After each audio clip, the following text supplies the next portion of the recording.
Yoda would be like, "Urgh, dreams you must have."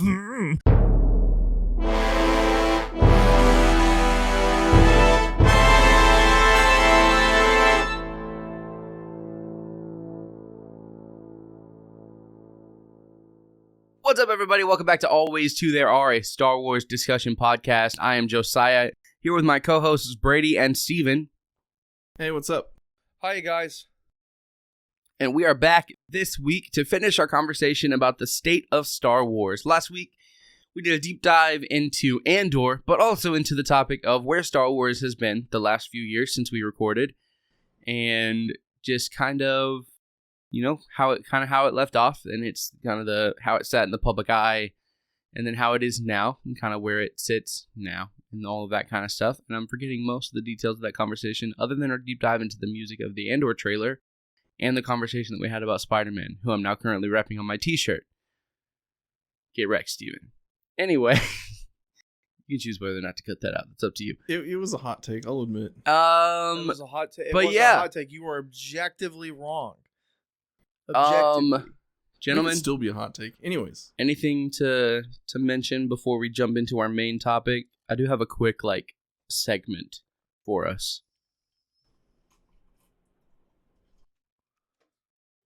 If you guys have any comments, anything to add, share. well, what's your segment? Updates. Okay. So, Game Rant put out a every Star Wars game ranked list, where it was the 13 best Star Wars games. Oh, so it wasn't every single Star Wars It wasn't game? every Star Wars game, and it was one of the most atrocious lists I've ever seen in my life. Okay, They got a few things right. Number one, I bet you can guess what number one was. Fallen Order. KOTOR. KOTOR was number one. Come on. I mean, that wouldn't be my number one. KOTOR would be my number one, but I know that Fallen Order was very popular. Fair. Fallen Order fell in the 3 slot, and I believe both of them were in the top 5. Number 2, Star Wars Outlaws. Excuse me? What? Mm-hmm. Now, hold on. I didn't play it. But Okay. I heard nothing good about Also in the top 5, Star Wars Battlefront 2, it. Which one? 2017. Ew. Ew, yeah. Mm-hmm. Gross. Out of the top 5, slot 9 went to Star Wars The Force Unleashed. What? No, that's easily a top 5. The first one is. Mm-hmm. I enjoyed 2 more than 1. I enjoyed 2. The first one I think was a more. First one was a staple. It was a better video game. I played half of the second one because the other half I had a backseat driver who would not stop playing it for me. Oh, It was just the first one. worst. It was real annoying, and I just haven't gotten around to replaying through it. But yeah, the I- first one was much by more myself. put together. The first one was more put together, but gameplay wise, second one definitely trumps the first one. What'd you I play do it know- on? PlayStation. Yeah, that was back in the era that the different consoles, like Xbox and PlayStation, got one version of the game, and Wii and everything else would get a completely different and version of the game. The Yeah. original Force Unleashed was released on like 6 to 7 different consoles. It was on OG Xbox, PS2. Is it really on the Wii- OG Xbox? Mhm. Oh, wow. Yeah, And then 360, PS3, PS3, Wii. the Wii and the PSP got the same version of the game, and then there was also a DS version of the game that was, believe it or not, better than the Wii version. And the PS2 and the PS3 versions were completely different. Yeah, there was Yeah. some story points that were different. I can't remember exactly what they were, but I believe something on the That's just weird. Felucia, or Oh, dude, I loved Felucia. it was fantastic. No, that was anyway, such a fun planet. Unleashed it's one of my favorite games of all time, let alone Star Wars games. But yeah, also missing the top 5, both the original Battlefront games, Which is a sin. I think one of the higher ups was Rogue Squadron 2, which I think I can give some respect for. Rogue Squadron was great. Did you guys ever play those? I played an OG Rogue Squadron on the I didn't GameCube. play the new one. And I think I played the No, old no. one. I played the old one. Old one, OGs. Not because Star Wars Pilots, is that what it was? Squadrons. Oh, Squadrons. Yeah, So I Rogue didn't play Squadron was a GameCube era third-person space flyer. Mm-hmm. that. Oh, Like okay. a Then I did not play that. And It's it a was- dogfighting game. It was mission based too. Okay, like, yeah, it was if great. If it was that era, I didn't play My brother it. played through all of them, and I watched that gameplay. That was in the era of The watching my the- brother play through single player games. the alley run of the Death Star was Mhm. like one of the hardest things I've ever had to do Oh, as yeah. a kid. I think they did a really good job. But yeah, it was just this like really terrible like list and like I read all the comments. They're like, the only thing this gets right is that KOTOR is number 1. Otherwise, this is a terrible list. Like these people have always obviously been playing Star Wars games for about 4 years, and like comments like that. And so Was KOTOR 2 in the top 5? no, I don't think What KOTOR the 2 made the list. Really? And so KOTOR 2 has some of the best music in Star Wars outside the movies, in my opinion. And so the reason I bring this up is for a kind of our first foray into a segmented discussion show. I want to ask you guys, we can do top 3 or top 5, but give me your top Star Wars games of all time. Oh, dude, I can do this hands down. So You go 5? we're doing 3 or 5. Let's go 5. Let's go Okay. 5. Let's go 5. Okay, so number 1 is Start with 5. Survivor. Start with 5, like a 5 ascending. Yeah, 5 ascending. Okay. Ooh. So number 5 would have to be Rogue Squadron. 5. Number 4 would have to be KOTOR 2. No, number 4 would be KOTOR 2. Number 3 is KOTOR 1. Number 2 is Jedi Knight 2. Okay. Oh. The Outcast. Yeah. Oh, Jedi Outcast. Like Jedi Outcast, yeah. Okay. And then number 1 is Survivor. Survivor was really good to me. Survivor was fun. I like Survivor was, aside from like the bugs and things that were with it, it was to me it was a more solid storytelling than 1 was. The little bit of it I played, I haven't gotten a chance to play through it yet, but the little bit I played, I really enjoyed. Yeah, I still haven't finished it, but I think I got 2/3 of the way. It's really fun. My It's buddy called really me in good. because he knew I'm like a slightly more than casual gamer, and I was hanging out at his house sometime. Like, dude, I'm stuck on this boss on Survivor. I need your help. And I was like, I got this. And so I said, it took me like 40 minutes. I hadn't touched the game yet. I didn't know like the mechanics of the different like fighting styles, so I just went classic. I was like single blade, double like the dual blade. And I'm like, okay, we're gonna figure this out. And it took me like 45 minutes of just trial and error of like, oh, that's what that attack that he's doing I will does. say And the first boss in Survivor was real annoying. You're talking about the third sister, n- sixth sister, Is whatever. I thought she was ninth sister. Not whichever one. There's Yeah. too 77th many. sister. There's too many. 66th sister. Good one. So those are your top 5? Do you want to hear mine, Josiah, Yes, first? in a since second. you already ran through Survivor, the I list? just want another comment on Survivor. As someone who doesn't like Souls-likes, because I like to play games and feel powerful rather than play games for a challenge. Yeah. So Survivor and Fallen Order did a fantastic job of giving an accessible like low barrier of entry to the Souls-like genre. I can agree. Yeah, that game you do feel pretty strong in that game. You don't feel as strong as you did in the Force Unleashed, but Because That's Force true. Unleashed was just purely you are the strongest Force user right Yeah. now, except for Vader. Yeah. And then when you play as Vader, you feel like a god. yeah, but you mop Vader up as Galen Merrick. You do, but it's a game. You have to be able to Which is mop the up reason he Vader. can't be canon and all the things. But anyway. Yeah. But yeah, I think it did do a really good job of someone who... Isn't the canon ending of Force Unleashed Galen gets like destroyed by Palpatine? No, the canon ending is that he he ends up like winning, and then he dies on his way to the Ebon Hawk. Not the Ebon Hawk, whatever this ship is. I don't remember what it's called. No. Shadow Spectre or something. No. Something like I that. thought he got destroyed while everyone else managed to escape, and he got left behind. Well, I think that because the end of the second game goes that he Well, you're a clone into. Yeah. mhm.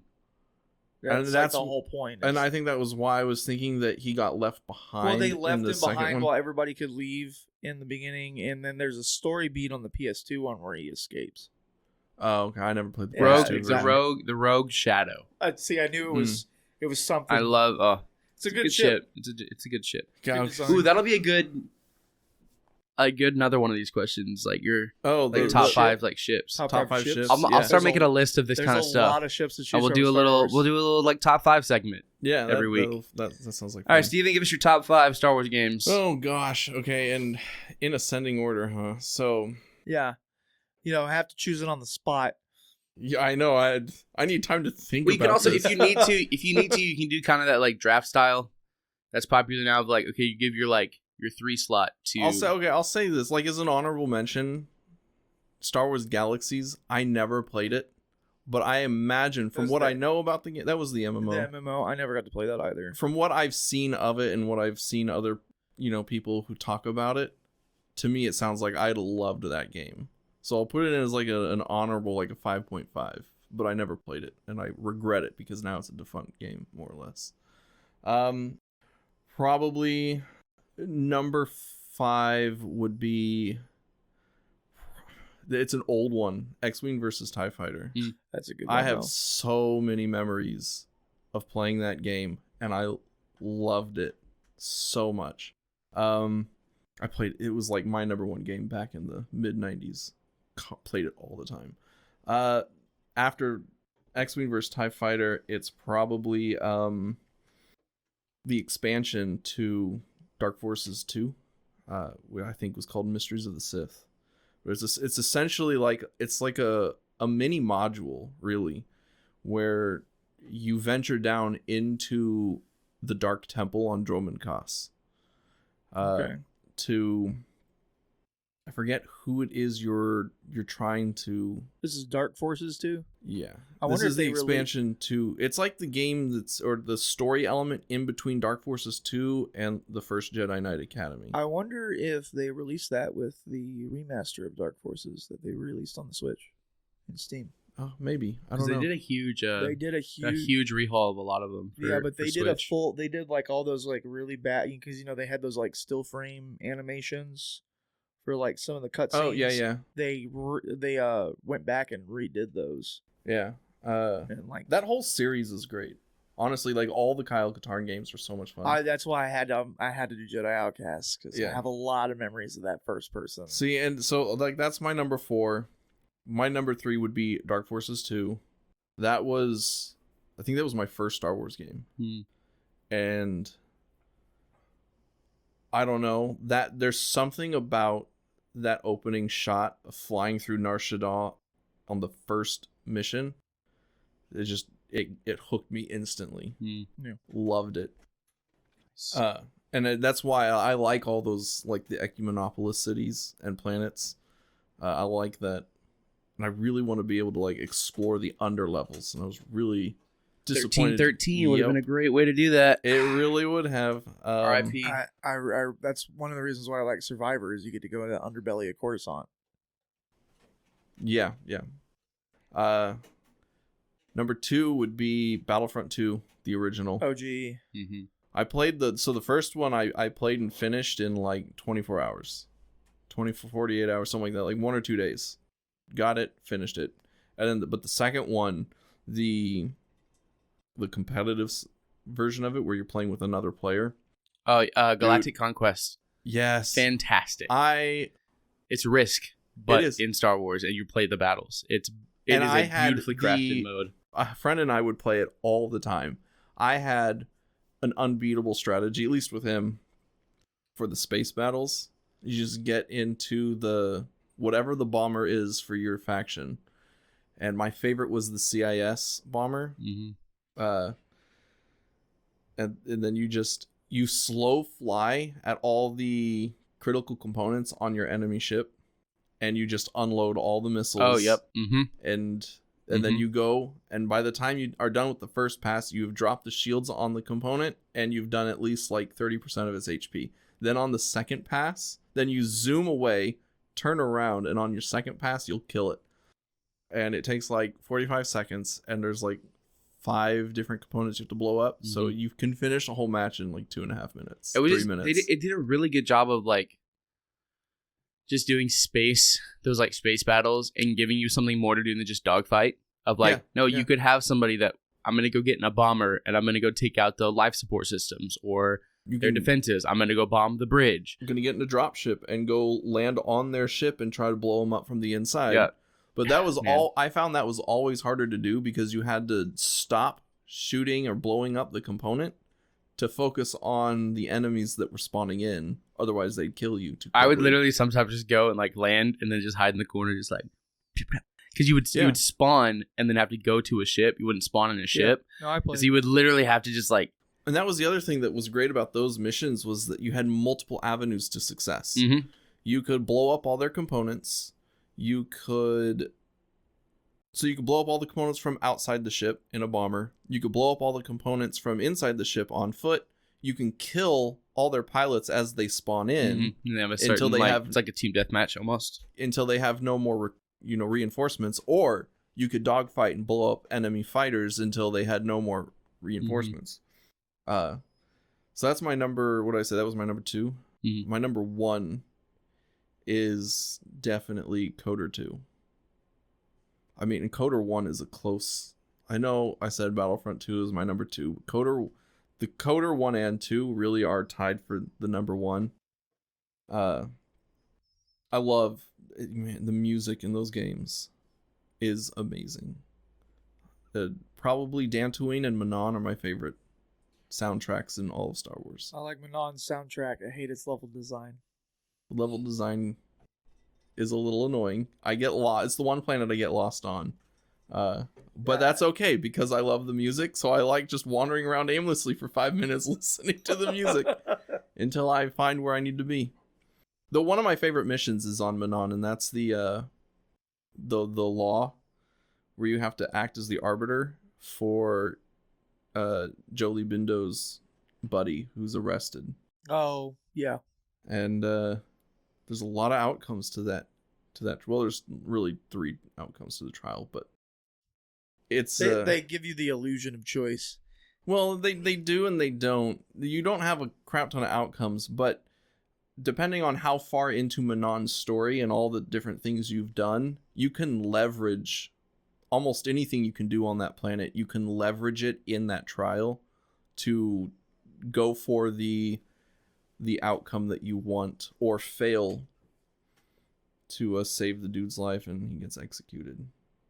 There have been times when I'll just be like, clearly the Sith did this or whatever, and then one of the Selkath will be like, you broke into their base, he's guilty, execute him, and the trial's over.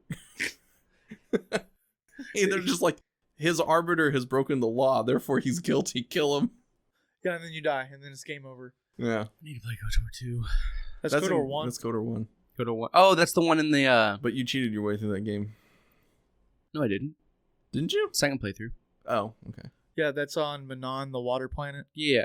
You had started saying KOTOR 2, and so I thought you Oh, were. no, no. I remember the trial, but I Yeah. was like, oh, this must be a different trial that we're talking. But yeah, no, I love that a little bit. And I kept having to go back, like, I kept having to, because I didn't do a lot. That was like one of the first things I did. So it was very difficult to convince them of anything. The only thing I didn't like about Manon was the underwater part. Because I was Everybody hates the definitely like underwater a. part. I don't mind the... So the things that I would like, I did do like the movement speed cheat for that underwater part. I don't blame you. Like That's that, what makes it bad. that kind of stuff. The animation of the guy walking in that underwater suit's great. It's really funny it's when just it's too going slow. at like Yeah. 5 times speed because you just like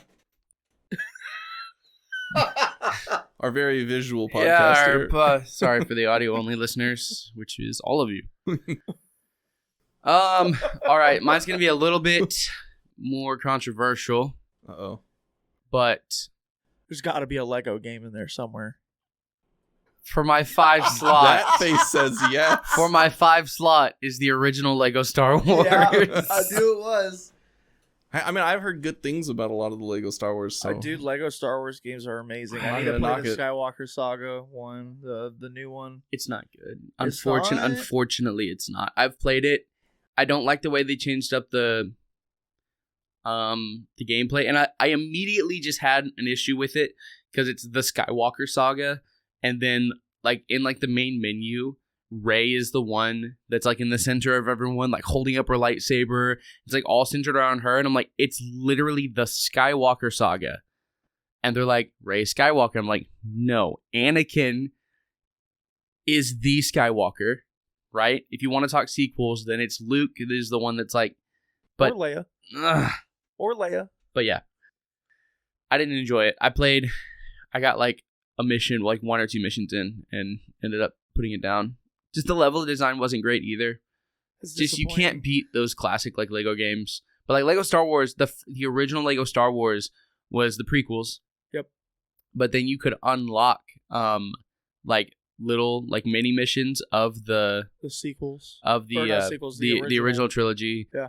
The little cantina was always super fun, and like I remember unlocking Darth Maul, and he was like my favorite from then on out. Oh, yeah. Because he's Darth like, Maul's always the favorite in every video game. but in the level design for the Battle of Mustafar was so good. Duel of the Fate? No.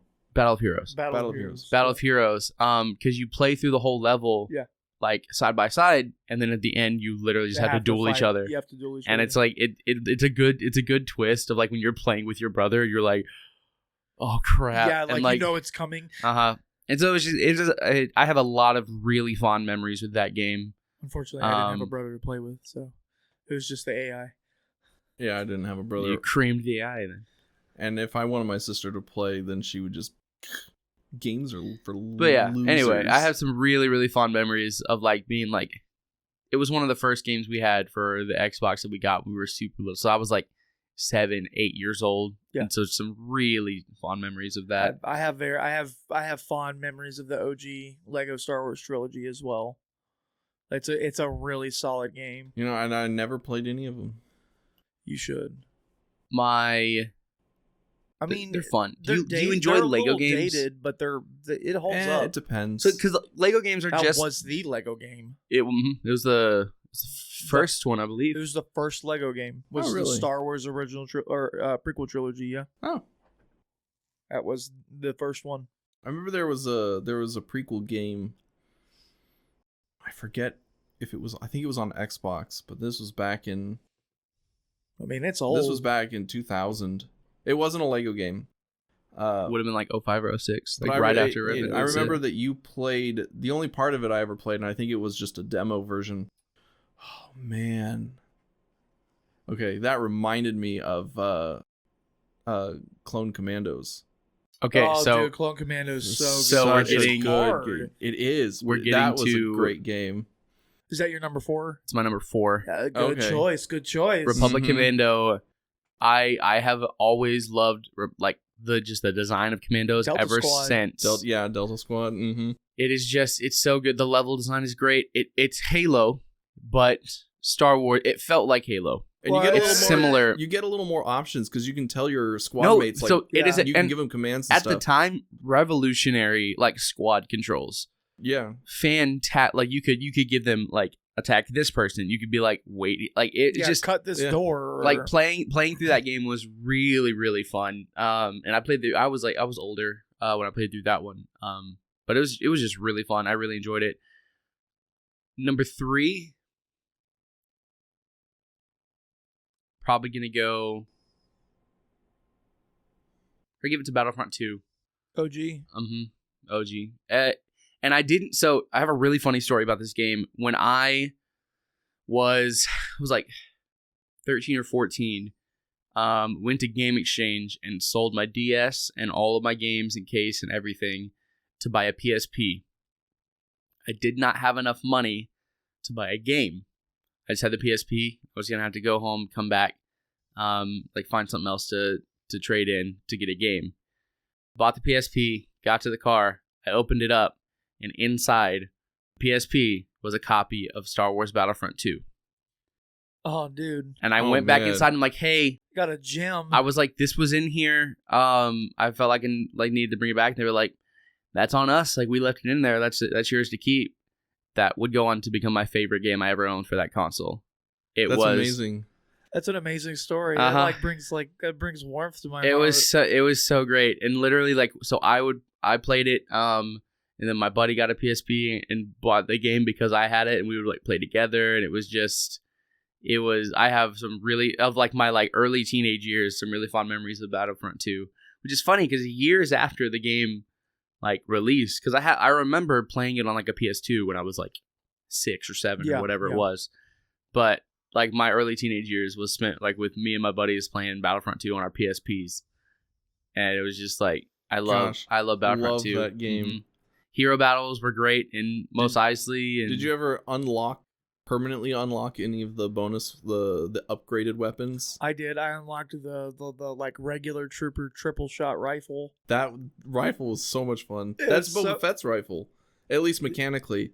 The triple PSP shot was a slightly different version of the game. I don't think it had any of that kind of stuff. Oh wow, yeah. So in the versus mode, when you would get kill streaks or do certain achievements with different weapon types. So like for the pistol, for the rifle, it was get 12 kills in 1 life. And then you unlock an upgraded rifle that would shoot out a 3-round burst of extra damage bolts. And they were purple. And then if you when you died, it would reset and you would lose the upgrade and you'd have to get another 12 kills. But if you unlocked it like 75 times, it had to like, meet like a criteria, and you would permanently have it under that class. Then you would start with it, but you had to unlock it first in gameplay, like 75 or 100 times. The pistols was get 6 headshots in 1 life, and then you got Princess Leia's pistol. Ooh man, it's basically a one-handed sniper, and I loved that thing. It was so strong, and that was any class that had a pistol could achieve that. Yeah, and then like each class had one. So like the jetpacker had a shotgun or something, or like a flame. Yes, and upgraded version was like an electric. Yeah, it shot out a bolt of lightning or something. I do remember that one. That could arc. And I think I unlocked all of them, but like the rocket one, the engineers, like grenade launcher Engineers one, was always hard. The shotgun. Because it was a weird class, because we also mainly played deathmatch, and so engineers don't have a lot of place in there.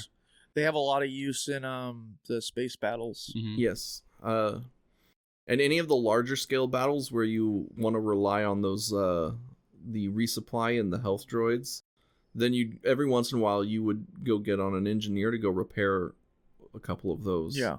And then you would swap back over to whoever you enjoyed. That's why playing. the new Battlefront had so much potential.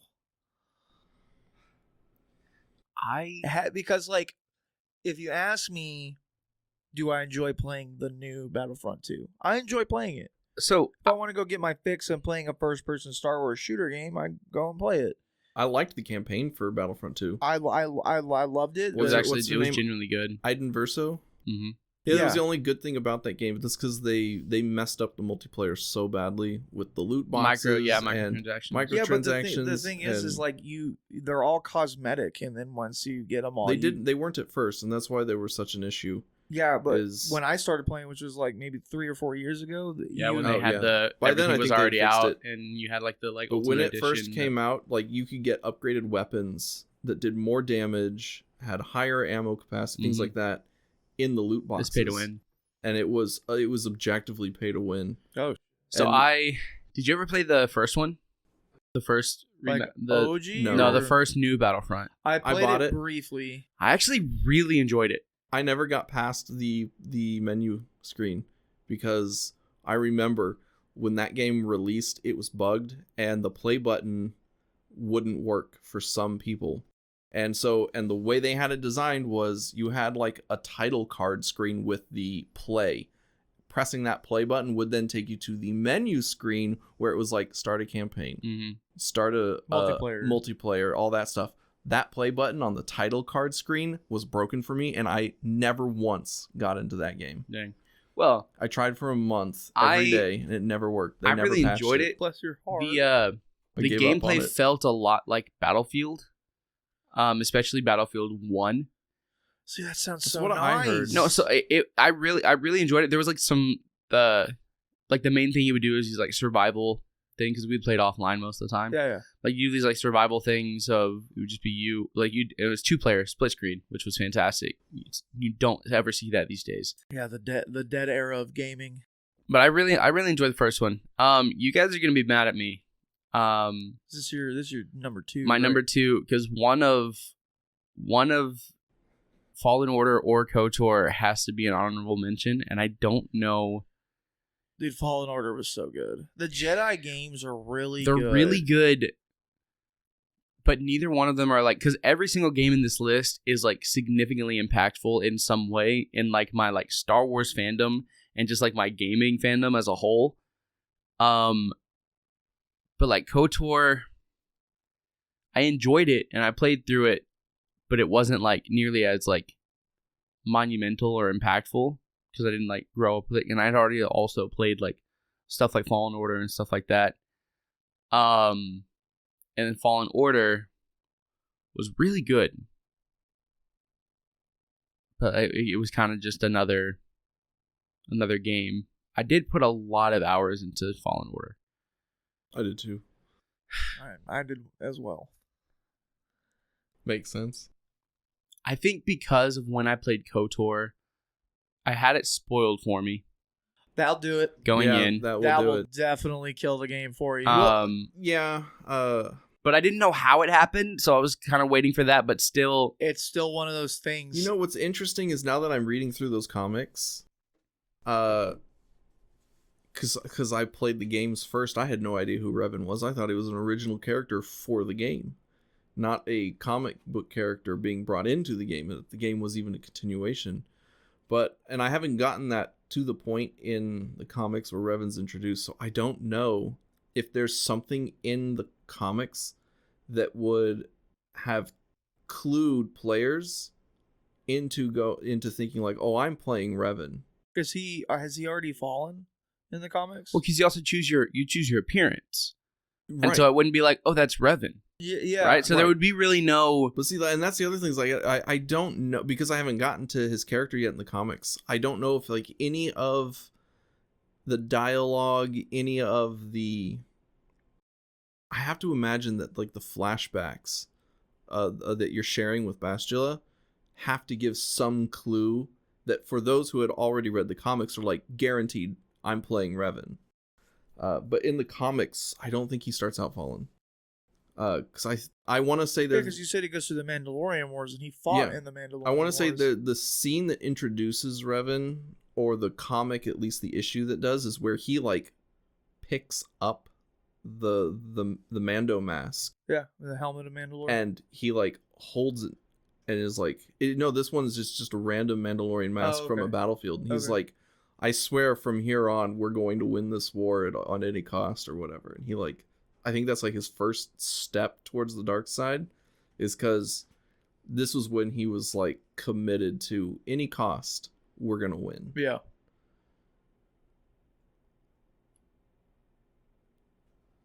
So Josiah's number I'm trying two to think is- if there's any games I'm missing though. I don't think there is. I mean, there are a lot of Star Wars games. Mm-hmm. So But the ones that I've played and like you really enjoy, the Lego Star Wars, the Republic Commando, Battlefront 2. I think it's gonna have to go to Fallen Order For number 1. for number 2. Okay. For my number 2 slot is gonna go to Fallen Order. I mean, that's a solid number 2. It is. Because I really enjoy customization in games, and KOTOR had a loot system, but not necessarily like a customization system. Yeah. And so, like, a genuine part of my, The customization was mainly role playing. but like a genuine part of my like. Now I enjoyed because I'd played D&D, I enjoyed the like character building aspect. Yeah. And you understood the numbers too. And I too, as understood well. that, which I didn't the first time I tried to play it, which is why I didn't like it, because I was like, why am I bad at fighting? I did strength. It uses It's the like, well, it uses the 3.5 rules a lot. But yeah, and so, but Fallen Order, it's a great game. It's easy to pick up. You get a lot of customization of just like your ship and the different like outfits and stuff. And like, I remember unlocking the double-bladed saber, and I was like, I know that this is not as effective, but it looks So much cooler. It looks really so cool. Yeah. And then like unlocking like just like doing the lightsaber and the different blade colors, and that was it's a major part of what makes a video game enjoyable for me. which is why I want to play Survivor, because I know it's exponentially more so Oh, customizable. But Mhm. it was also a really fun. It's not an open world game in the traditional sense, but I did enjoy like exploring that world, and it did like hook me enough for me to like play it and just enjoy like the time I spent with it. I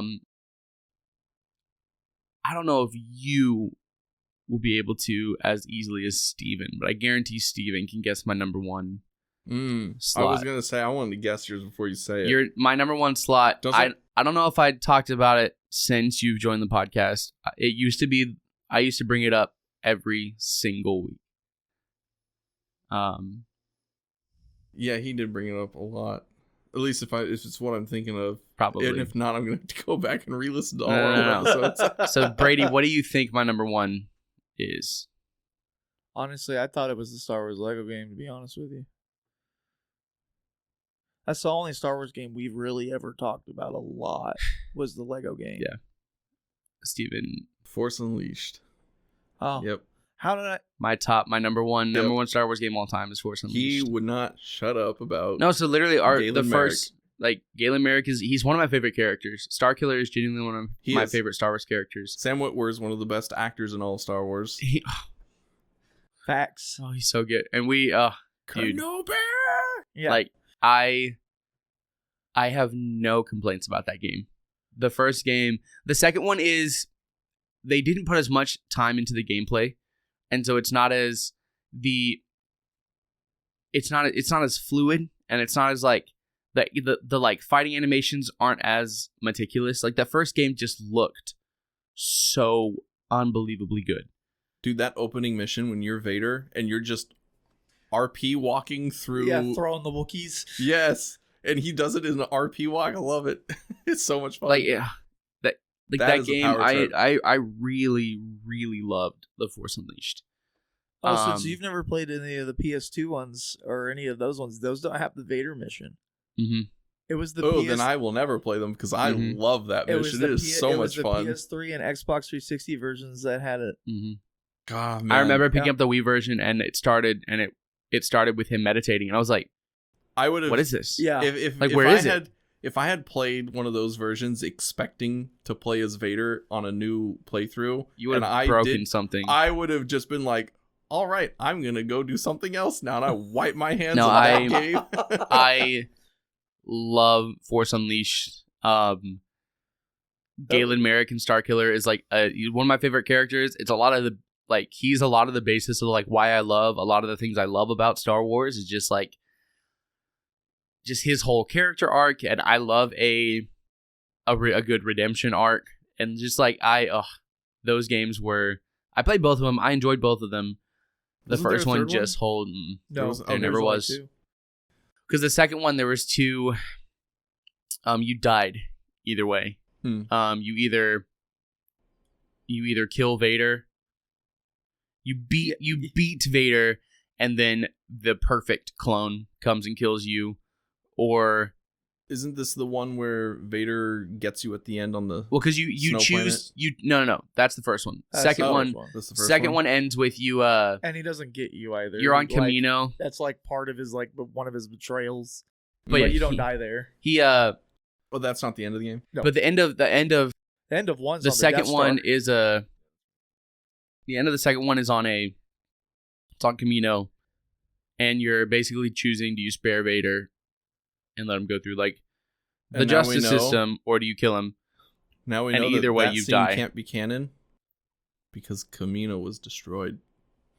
Yeah, anyway, but I if you spare him, you get the Jedi robes, and Galen Merrick looks so good in like classic Dude, Jedi robes. He looks good in all of the outfits. But that was also That's thing. The first Force Unleashed is when you could the skins were that was back when like video game cosmetics were just skins, Yeah. and it was like you could play as Boba Fett, Darth Sidious, Obi-Wan Kenobi. Dude, They're just like I all of these love- random skins in there, I bro. loved the Ugh. Galen Merrick Sith robes. Yeah, the Dude, Sith those were so- Sith assassin, Not the Sith assassin, It the was Sith Lord. Stalker. Sith stalker armor. Yeah. That's what it is. I mean, that armor is great. I'm talking about You like, remember the actual when- robes where he's got like the cape and the hood, Mhm. And he has a little like Vader like tech pack on his chest. I think there's a Vader tech pack, but I loved that. Do you remember when the Andor, the Sith Stalker helmet appears, and I would not shut up about that for 2 weeks? I'm like, well, you know what's interesting? Here it is.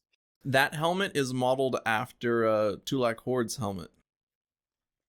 Anyway, so yeah, I think this will be a pretty regular segment as we go forward, because this is a good one. It sparks conversation. Honestly, looking at our time, we could probably make these kinds of things into episodes. We probably could, because we could we've just been talk about them this one for 40 minutes. Because honestly, I think the next chunk of like where Star Wars is going, where we think it's not a lot. Yeah, I don't think it's gonna be a huge thing. But yeah, there's our top 5 Star Wars games of all time. And yeah, we'll definitely bring this kind of thing back.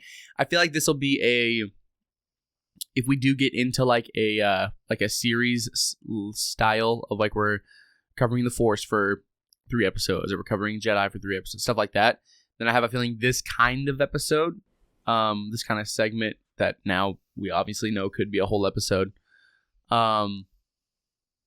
One, it allows us to just talk about Star Wars and the things we love without like necessarily discussing like what's wrong with it, which is always fun. And also, I think it just gives a little more of our personality into the podcast. But this could definitely be like a kind of like a breather week of like, okay, we've been talking about the Force for 3 weeks straight. Here's a top 5 Jedi that we love, and like stuff like that. Lightsaber hilts would be top 5 lightsaber hilts would be a fun one. That would be a really good one. But yeah, so Steve's gonna have Pong. Pong Krell. Well, no, he's Krell my favorite. He's my favorite lightsaber sound. Ooh, His that would is be the like best a lightsaber sound. That would be it just probably has like a nice deep bassiness to Have it. we talked about your favorite lightsaber sound? What's your favorite lightsaber sound? Oh, that's hard. Whose is your favorite Whose? lightsaber sound? Are we talking ignition or swinging? I think it's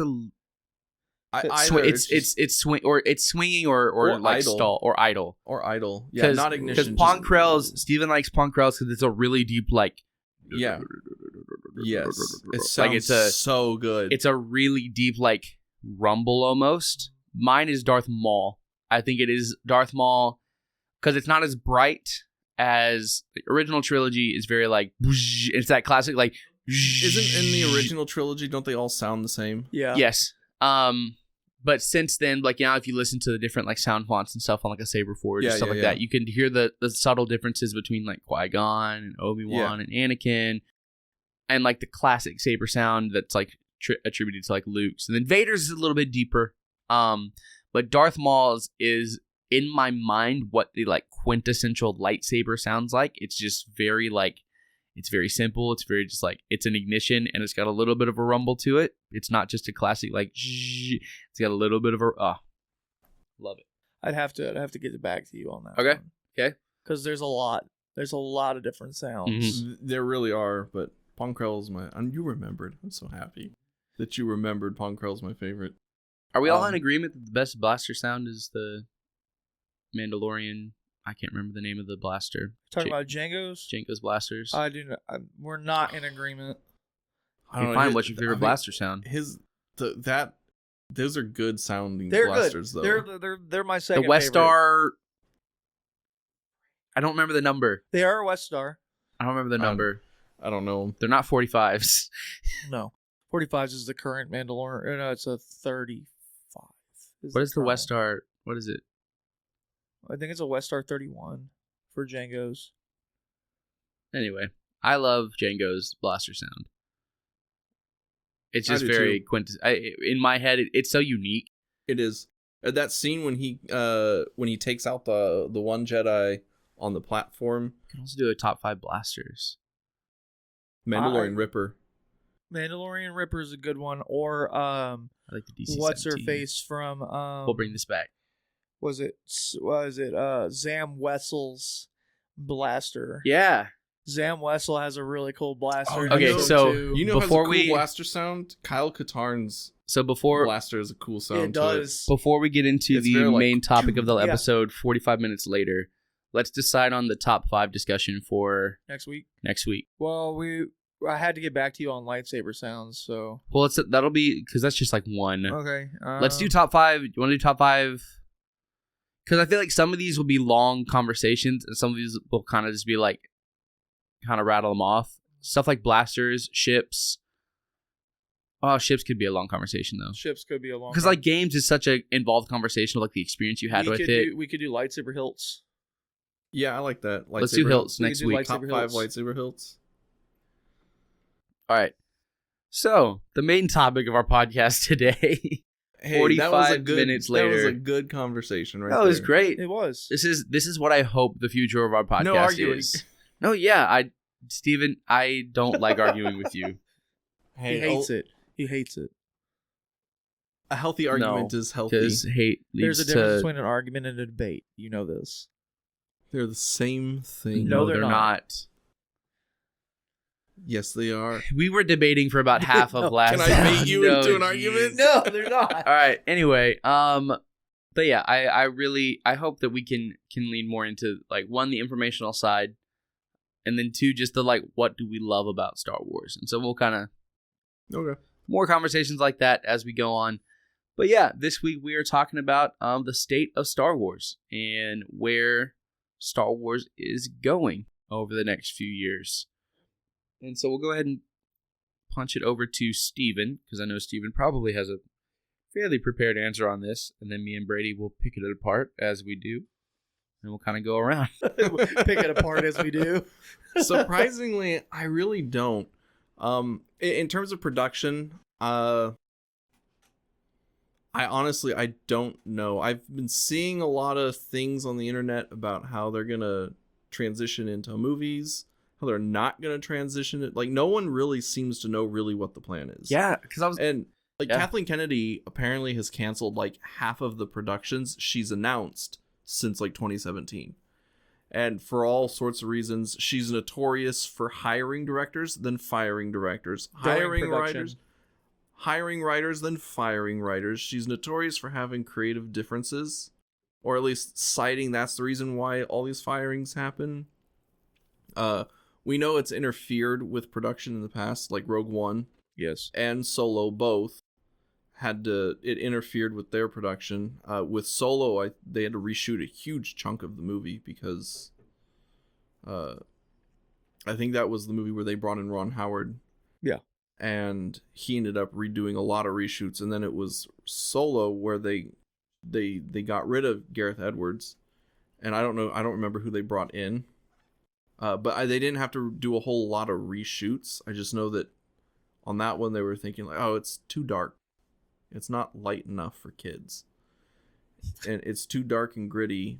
And so they brought someone else in who could make it a little lighter in atmosphere. this was Solo. Or not Solo, Rogue One. okay. I was about to say, I was that- about to say, I was Solo- like Solo, like that. So No, it was pretty Solo dark. was when they So this brought is the in first Ron time Howard. we got a real honest to God look at war in a Star Wars movie. Are you talking about in Solo or? Mhm. Like trench, Oh, like because yeah, Oh, like yeah, he's yeah. he's like muddy and dirty, and somebody's legs get blown off, and it's just like, yeah. no, this is what war actually looks like. Yeah. And it was I really enjoyed that specific part of Solo. That was also the very first time we got to deal with a major crime syndicate on scene as well. That's true. We deal I mean, with the we Crimson see a- Dawn. We see a lot of them in the Clone Wars. it's but- different. I It mean, is different. I mean, like live action. Yeah, and that's part of the reason why it's different is because It's such a major part when of they're Star not Wars. in that Yeah. when they're not in that episodic And we don't count the Huts. role, yeah, the Huts, because you're They're more dealing of like with a political. individual- Yeah. You're dealing with individual Huts. Yeah, Uh, and they're like all a mafia, quote unquote, but like they're all have individual motives and stuff. Yeah, Whereas like the Crimson Dawn, the Pikes, they're all they're a top-down organization. Unless they're dealing with a Sith, then they all lose their tops. like Crimson Dawn. Yeah. Well, let No, me- that was the Black Sun. Crimson Dawn had Maul. Well, yeah, but Maul in Clone Wars, when he and Savage show up, I think that's the Black Suns, and then he like throws the double-bladed saber and he like lops all their heads off. Well, yeah, but I'm talking about we're talking about Solo right now. And MC yeah. Don. I was just talking in general. Okay, with, well, with Maul taking over. I'm talking about how Maul was. The That leader of was the Crimson when I Dawn. said that's Crimson what that's Dawn. what that's what I was referencing when I said like they're top-down organizations unless they deal with the Sith, then And they they all lose their lose the tops. We lose all the understood tops. the reference.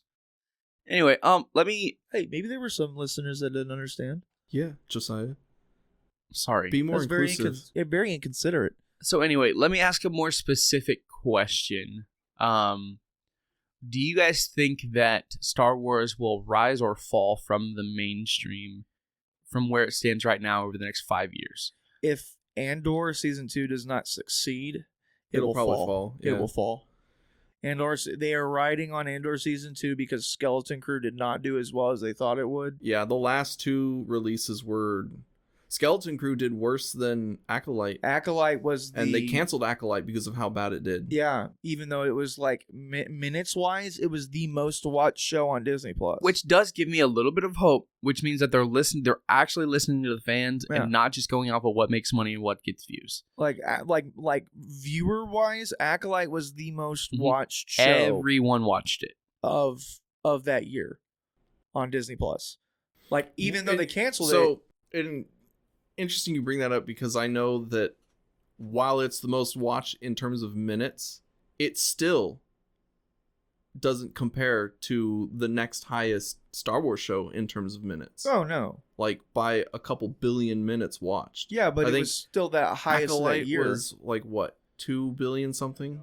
And then So Ahsoka was 2 like 6 billion, and it was the next one up Yeah. in terms of minutes watched. So Yeah, I think it does give me a little hope because it does show that they're listening to the fans. Because like everyone watched it and everyone hated it. see, I really am hoping that Andor Not does everyone. Don't really say well. everyone. Hot take. I enjoyed the Acolyte. So I enjoyed parts of it. I enjoyed parts of it too.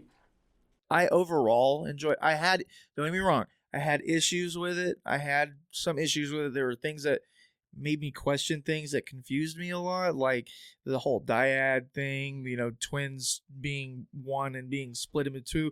You know, there were a lot of questions that were raised from the Acolyte, but overall, as a production, I enjoyed it. A lot of my main problems with Acolyte were in the, and I hate to say this, but it was in the like interviews and stuff surrounding it.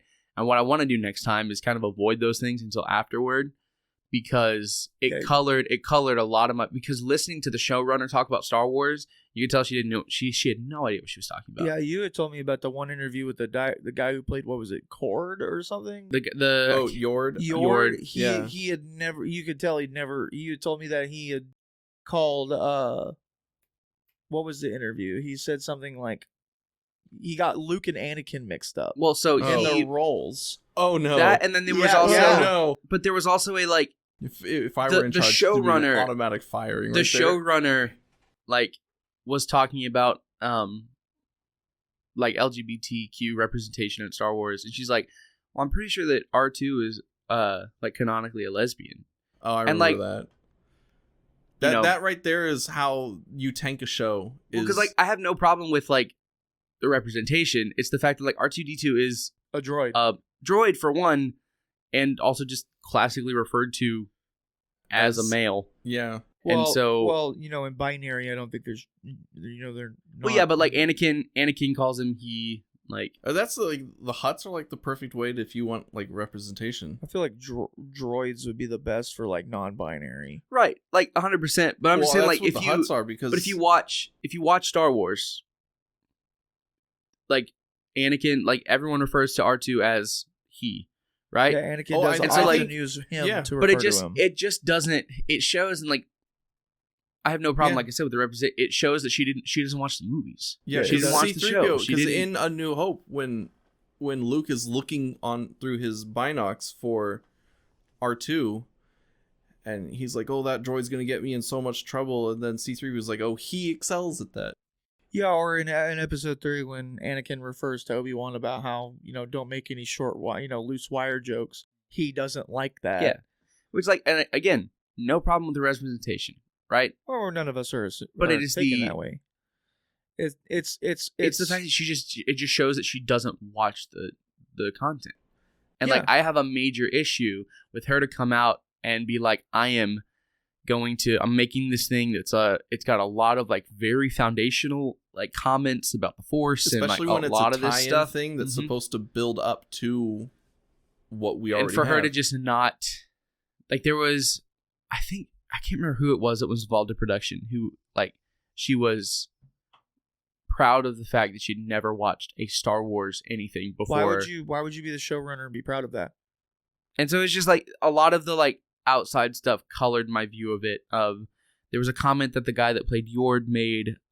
He definitely got Anakin and Luke mixed up. I can't remember what it was. Something they were all talking, every single one of them, when they were in like their interviews, except for, I can't remember his name, the guy that played the main character, the guy from Squid Games. Dude, he is an amazing actor. Fantastic. But they were all talking about like light side and dark side, and they were just like, everyone's like, oh, dark side, obviously, like dark side is like way cooler and like all that stuff. And like, yeah, we had those conversations and everything, but like George Lucas's original vision was like, no, the dark side is like, they're the bad guys. Yeah, like Darth Vader is a villain. Yeah, he's evil. Like he's not, like he's cool now, and we see him now, but like Darth Vader did a lot to define what a villain is for a lot of people. He blew up a planet. Like he's a bad person with 3.5 billion people right? on it. And he's a lot of people's favorite villain, or like favorite character. But not a lot of people are like, no, I really love Darth Vader and like everything that he's about and what he does. It's like, right? Not at all. But like like all of these, he's a mass murderer. Like all, and like we love like the way he looks and how he's cool, but he's cool in a menacing way. He's cool in a like he wears black and like all this stuff, but he's not like level of fear he imposes. But when there he was enters a room. But they're all like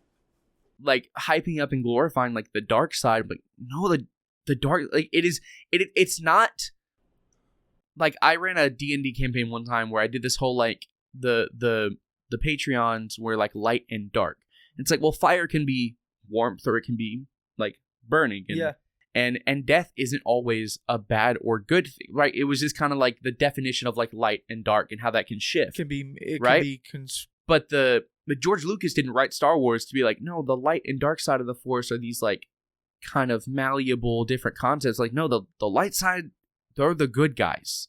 Like they're the ones that want like life and prosperity for everyone, for people. And like the Jedi mess it up sometimes. Oh yeah. But the light side of the Force is life, is healing, is like flourishment, prosperity, all that stuff. It's benevolent. Yes. The dark side of the Force is evil and selfish and hatred. There's a reason why negative emotions lead to the dark side. It feeds off of anger and hatred. And like there was just so much conversation that they were having about like, no, the dark side is so cool, and like, I mean, yeah, we like the dark side robes because they're black and they look cool, and the red lightsabers are sick. We like using Force lightning from our fingertips. Right, Force lightning is fun, but we like it from an entertainment perspective. But we don't glorify like the ideologically it is evil. Yeah, like Darth Maul, great character, and he kind of rides the line towards the end of Clone Wars. But that's like, true, yeah. When he runs over Anakin on the speeder bike in Phantom Menace, he doesn't know who that little child is. That's just a child, and he's like, just gonna run over this little. We all joke about oh look, someone's crossing the crosswalk. 10 points if you hit him. No, Darth Maul would do it. Like Darth Maul would actually do it. It's like, I'm gonna go fight this Jedi, but on my way, I'm gonna run over this. Like they're like the dark side are objectively like they're evil. They're evil, right? And so it was like a lot of that of like they were glorifying like the dark side in a way that was just like it really rubbed me the wrong way of like, that's just not, because then there's a lot of edits show that a cut lack of to understanding. Yeah, that's the big Dooku thing. Dooku is still a good guy. Yeah, Dooku, he's a great character too, and he is a very, and when you talk about like the dark side and the shifting of the dark side, Dooku is one of those characters that does shift with it. He does. In Attack of the Clones, when he is talking to Obi-Wan, he didn't lie. I never got the sense that Dooku, even though like it's obvious he's the Dark Lord of the Sith, I never got the sense that he was being disingenuous or untruthful to Obi-Wan. And when he's like, I'm doing this for the Republic because the Republic's corrupt and I'm trying to save it, all true. He really is. And then we see the Tales of the Jedi. Yep. Yep. And it really delves into Dooku's character and his motivations and how and why he fell to the dark side. And he wasn't just some, mustache twirling maniacal evil guy who just decided to become evil one day. Well, he's also seduced by Yeah, Palpatine. he was manipulated into it on top of grieving over Qui-Gon.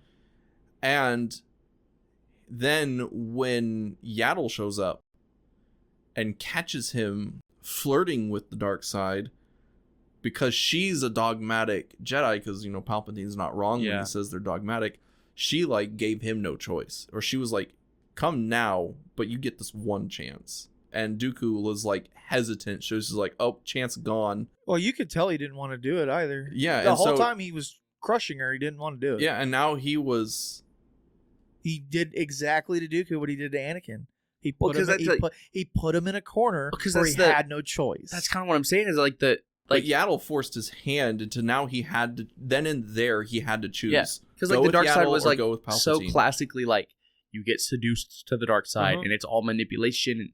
And now, if Star Wars continues to go down this road of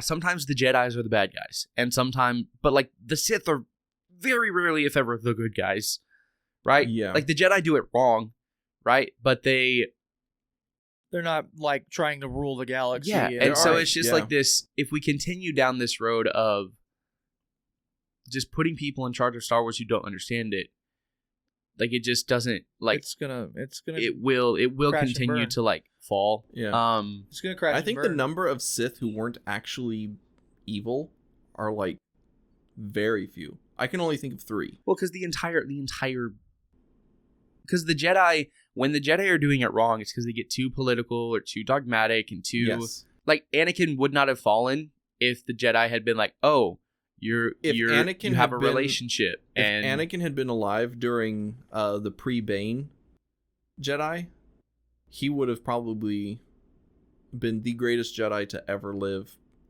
by a million miles.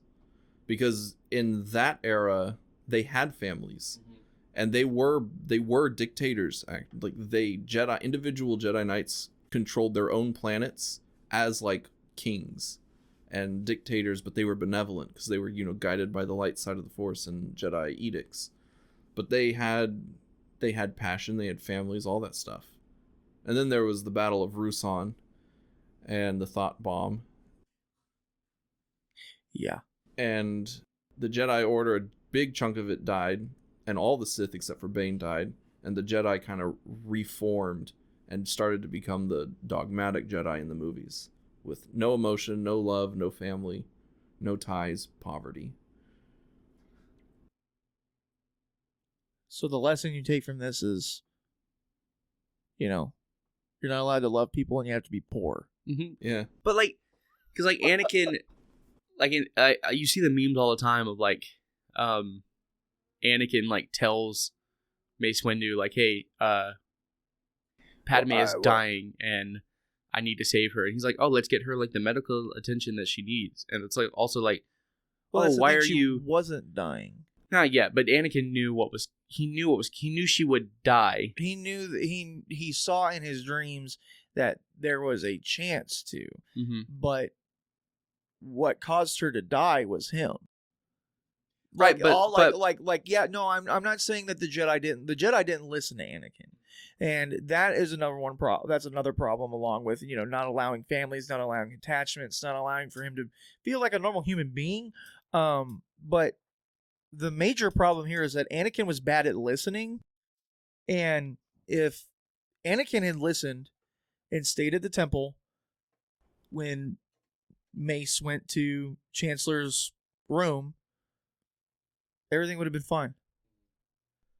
We can extrapolate on these ideas that, this and this and this wouldn't have caused him to fall, but Padme wouldn't have died. Well, yeah, but if he had been able to be honest, I completely agree with the Jedi, and if he was hey, because his whole thing was Padme's gonna die, so I have to. I think it's not him being honest. It was it wasn't the dishonesty that caused him to fall. It was him not being able to seek guidance. Yeah, I think that's kind of where I'm going. I could see that's where you're going. That's the old. He couldn't go to Yoda and be like, "Hey, I'm having these dreams about how my wife, who I'm hiding from you, and is pregnant with my child, is dying in my sleep. How do I fix this?" Yoda would be like, "Dreams you must have," like some crazy backhanded remark, and talk about how he's gonna fall to the dark side, and he can't. Would have just probably expelled him from the order then and there. Yep. Which, I mean, well, I'm not gonna get onto Yoda anymore because I could sit here for hours and just talk smack about Yoda. Yoda's awesome, but he's also really dumb. Dude, he's been alive for 600 years, something 900. like that. Oh yeah, he was. He's 900 years old. He's in the High Republic comics. Yep. Well, yeah, that was another thing that. Well, I mean, regardless, he's been alive through 2 eras and has made no changes. I mean, was Yoda born when Bane was still alive? I don't know. I don't know how old Bane was when he died. In Acolyte, he appears at the end when she's like, "Master, I have something to tell you." Ki-Adi-Mundi's an Acolyte. Mm-hmm. Oh, why'd you have to? It should have been Plo Koon. Mm-hmm. It really should have. It should have been. Why did it have to be Ki-Adi-Mundi? No one cares about Ki-Adi-Mundi. He's a war criminal. I don't. Well, they're all war They're criminals. all war criminals. Especially Anakin. He's Especially Ki-Adi-Mundi. Yeah, he's worse. Burned people alive with flamethrowers. Anyway, but like it leaves the question of like, okay, if Yoda knew about these events, then he's either not as powerful in the Force as we have known him to be because he didn't sense any of this happening, or he's massively corrupt. And I don't think either of those things are true. Or there's a third option here. He just isn't intelligent enough to do anything with that know-how. Well, no, because there's the comment of it's been so many years since like a Sith was last seen. And Ki-Adi-Mundi said the Sith have been extinct for 1,000 years. And so like Yoda would have he's either unaware that there is a Sith like in power, which as we know Yoda to be, he would be able to sense that. Well, or a lot of that was hidden because the Jedi Temple was built on top of a Sith temple. Yes, and or Palpatine was extremely skilled at hiding, which he's not the first Sith to be able to hide his. No, but he was able to hide it under presence in the dark side. But like my point here is that Yoda does nothing to change or adapt the order for what 300, 400 years. He's Grandmaster for a long time. He's Grandmaster for X amount of years, and he does nothing to change it.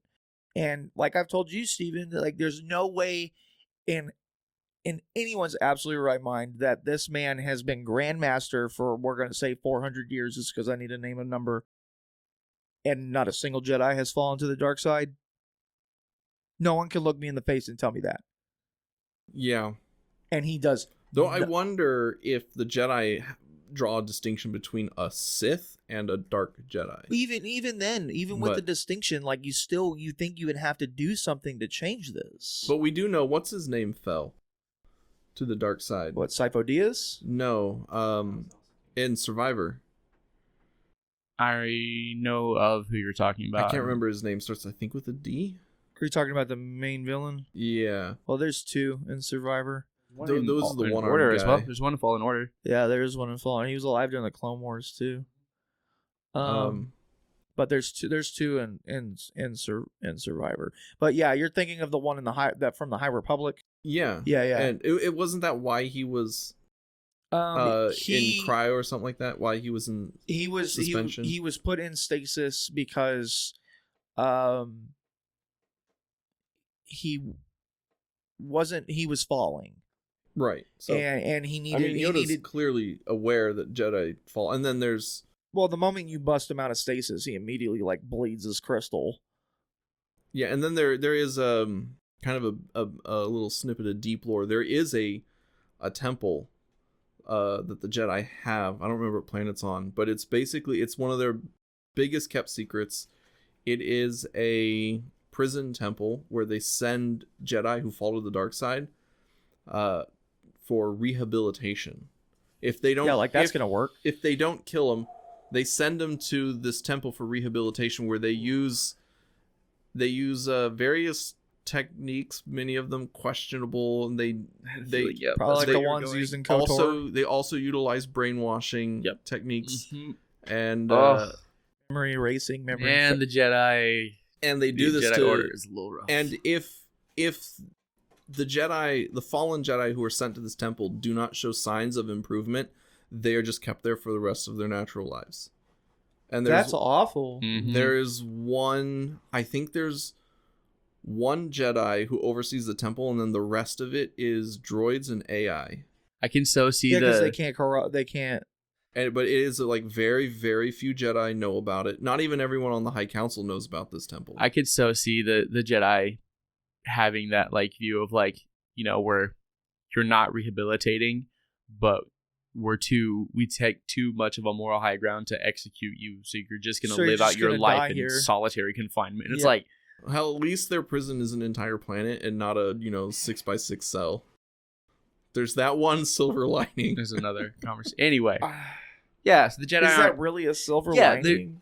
So where this whole It conversation depends if they came give from you is a that like beach house to go live on know- your own, and you just have droid minders while you like sip, Mai Tais on the beach. That I wouldn't be too opposed to Yeah, that. but when you're, like you would love to be a fallen dark Jedi. when you're, But if I were a fallen dark Jedi that hungered for power, I would probably hate it. yeah, that's what I was about to say. I was like, if you were a fallen dark Jedi that wanted more power or to find some secret lost ancient technique, you would not be enjoying sipping Mai Tais on the beach while you're handcuffed and cut off from the Force. Yeah.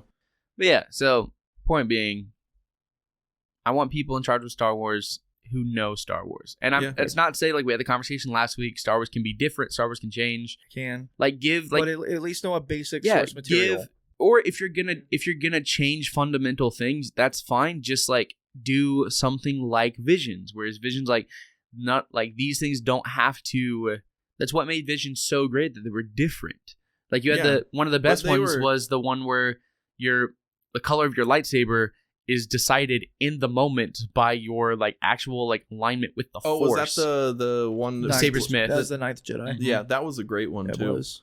Fantastic. I would watch that. I would watch I don't watch anime. I would watch an anime Between about our, that. Speaking between our of, like- Visions episodes, that was our longest topic, other than Tatooine Rhapsody. I would like, for where I hope they do a lot more animations, because so far all of their animated Star Wars have been pretty good to Yeah. great. Yep. Yeah, I can't complain about I- any of the animated Other stuff. The than only the- one that's like I haven't seen Resistance. I've heard good things about it, I but I didn't never like- watched it. I didn't really like, Resistance. They did some animated shorts that I didn't really like because they were retconning.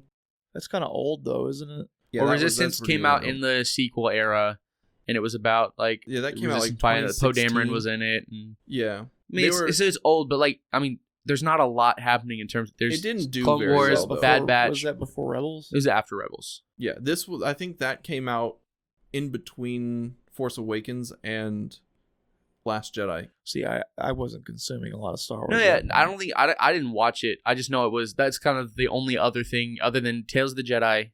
So really, like what they need to lean into animation wise is more of these like Tales of the Jedi. I haven't watched Tales of the Sith, but like Tales of the Jedi was fantastic. Tales of the That's a Sith. thing? Tales of the Sith was Barriss Offee was 3 of the episodes, Yes. and I can't remember the other 3. It was part of the Tales of the Jedi. It was Tales of the Jedi season 2, Yeah, but it was Tales of the Sith because it was about Barriss Offee. It came out like a year later. yeah.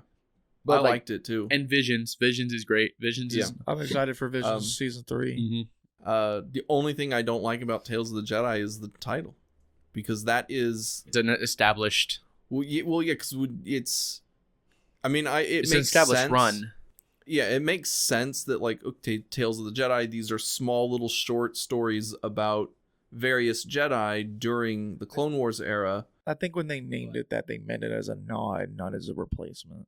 I'm not saying they're trying to replace, but just because when I heard, like, when they announced the title, just Tales of the Jedi, before we knew anything, I'm like, finally they're gonna do something in the Old Republic. Finally. And that is the Tales of the Jedi. That was the establishment of the Old Republic era. With Ulic Qel-Droma and Naomi Sunrider. Yep. But otherwise, like, I would love to see more of Tales of the Jedi. And I love the animation style too. Yeah. Of It's the Clone Wars, similar Bad to Clone Batch. Wars, but it's a little It's a little more artsy. It's a little more artsy, a little more refined because Clone Wars was. It's more cinematic. I'll say that. It's more There's that, cinematic. yes. There- But the- technology has advanced, budgets have advanced, and just because it's the same core art style as the Clone Wars, and we've had now 8 seasons of the Clone Wars, followed by. I guess I'm just including part of the Bad Batch. But 7 seasons of Clone Wars, 3 seasons of Bad Batch. They've been able to refine their vision for the art style itself. Which is why I think it really shines. The one that comes to mind is season 7 was fantastic, beautiful, loved it. Tales of the Jedi, the one where she faces that Inquisitor. Oh yes. And just the use of like different camera shots than you would normally see I in still 3D animation. I still want to know who that Inquisitor is because he recognized her. Mm-hmm. He was like, "Oh, it's you. It's Oh. Ahsoka Tano." Well, he's dead now. He is dead now, but I want to know who he was. Yeah. Galen Mayer. No, I'm just kidding. Anyway, but yeah, That's a massive change in the Sith Stalker I helmet. think animation, they really don't miss when it comes to animation. They've done a really good job. Part of that I think is because Dave Filoni's been mostly in charge of everything for a while now. Yeah. Rebels was all him. He hasn't been like in charge. No, He's yeah, been- but like Clone Wars was his baby, Rebels was his baby, and when Dave Filoni is involved, it's normally very good. So I guess I know that people have been upset with him lately, though. But it's hard to tell how much of that is him just kind of losing his way, or how much of it is interference from Kathleen Kennedy, Yeah. Bob Iger, and others at Disney and Lucasfilm who and don't that- understand Star Wars. And that's where I was going to progress this topic. Is our next was where do we think Star Wars is going to go? Where do you think it's going to go with Kathleen Kennedy's announced retirement? Do you think Jon Favreau is going to? Do you think Dave Filoni is going to? I think Or do you think they're going to get someone else brought in? the right move would be to make it Dave Filoni. That would be if Star Wars really cared about their fans and about their content and everything, like if they listened to the fans at all, they would make Dave Filoni that role. And Star Wars, I think, would finally, like, we could confidently would be like saved, and I would be like so unbelievably hopeful for the future. If he had no interference from anyone else, Well, that's the thing, because a lot of it comes from Kathleen Kennedy, and there's hold on. The more likely than that is Jon Favreau, but Jon Favreau also has a lot of other things that he does. yeah. He's also fairly involved in like the MCU, and Yeah. he's just an accomplished director in his own right, and accomplished he actor. still does his own acting in other movies. And so I don't know if Jon Favreau, if they would even consider him, let alone would he take it, because said that is. no. he said no. He has openly stated he does not want that role. Yeah. And so I think Dave Filoni is the obvious right choice. More than likely, it would either be him or it would be an outside hire. I think there will be what is your prediction on how it will go? Because I mean I can tell you mine. Like, how do you mean how it will go? So like my prediction is that like when Kathleen Kennedy is out the door, there's going to be a period of like stagnation, with them constantly trying to find somebody. They're not going to immediately put Dave Filoni in it. They're going to try and find somebody outside, because someone who fits the agenda. someone who fits the agenda, because it's not Yeah, Star- that's it's a not- strong it's- possibility. It's not Disney's track record to actually give that much of a care about fans. It's really about the money. It's so funny though, because shouldn't be. but they would if they put Dave, they would make so much money, They would. and they would be so much more successful if you put Dave Filoni in charge of Lucasfilm. But you also have to take into the fact that like Star Wars, of one of the pieces of media of like fandom, is that like Star Wars is something you have to make careful moves with, because you will never make everybody happy, and there are just as many people that love Dave Filoni that hate him. Yeah, the last couple of things have really soured people's opinion of Dave Filoni. They're like But- in the Mandalorian, like But that is also Discord. in regards to live action stuff. Like, he hasn't fumbled any of the animated stuff yet. no, That's but why I would love to see them just continue. Or But part of the reasons. he has fumbled a little bit of the Mandalorian lore and like tweaked it to himself, Yeah. and it has pissed off a lot of like old school Mandalorian fans. Which Yeah. I, as a fan, am not bothered by it. But I mean, you can't make everybody happy. Yep. So that's where I think my prediction is. I think there's going to be a bit of stagnation. I think they're going to try and shoot for somebody on outside to fit this agenda. My hope is that they put Dave Filoni in it, because one, it will show they care about the fans. That's the ultimate thing here. And Dave Filoni has made great works for Disney under Disney's IP, because he wasn't a director for Lucasfilms outside of Clone Wars, which Clone Wars had just started when Disney acquired Star Wars, and he's done great ever since. Which, like, what kind of adds hope to that is that putting him, he became, like, a couple years ago, like, the creative director, Yeah, he's or a creative director right, of Star Wars. and so he's kind of like worked his way up, yes, because he started as just like he's making Clone Wars, and he became the creative director. We were all like, "Oh my gosh, that's so amazing!" he's gonna have more And control. we knew he wasn't going to get everything he wanted, right? But He could push more back towards Kathleen without getting fired. right, so like kind of the natural progression would be then to promote him to that role. And I agree. It would be the natural. It makes sense as a business of like Mhm. you have someone who's in house, who's proven, who is successful, and all that stuff. And so, truly, my hope is that it is Dave Filoni, and I think that, kind of like we said earlier, like based on the success of Andor, based on that decision, I think a lot of people are going to check out if it's not Dave Filoni, because we're just gonna.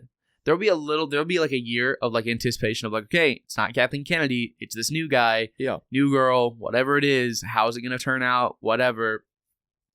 But like if they hire like one of the showrunners, one of the directors that has done a like real poor job of representing Star Wars, then it's kind of that like last.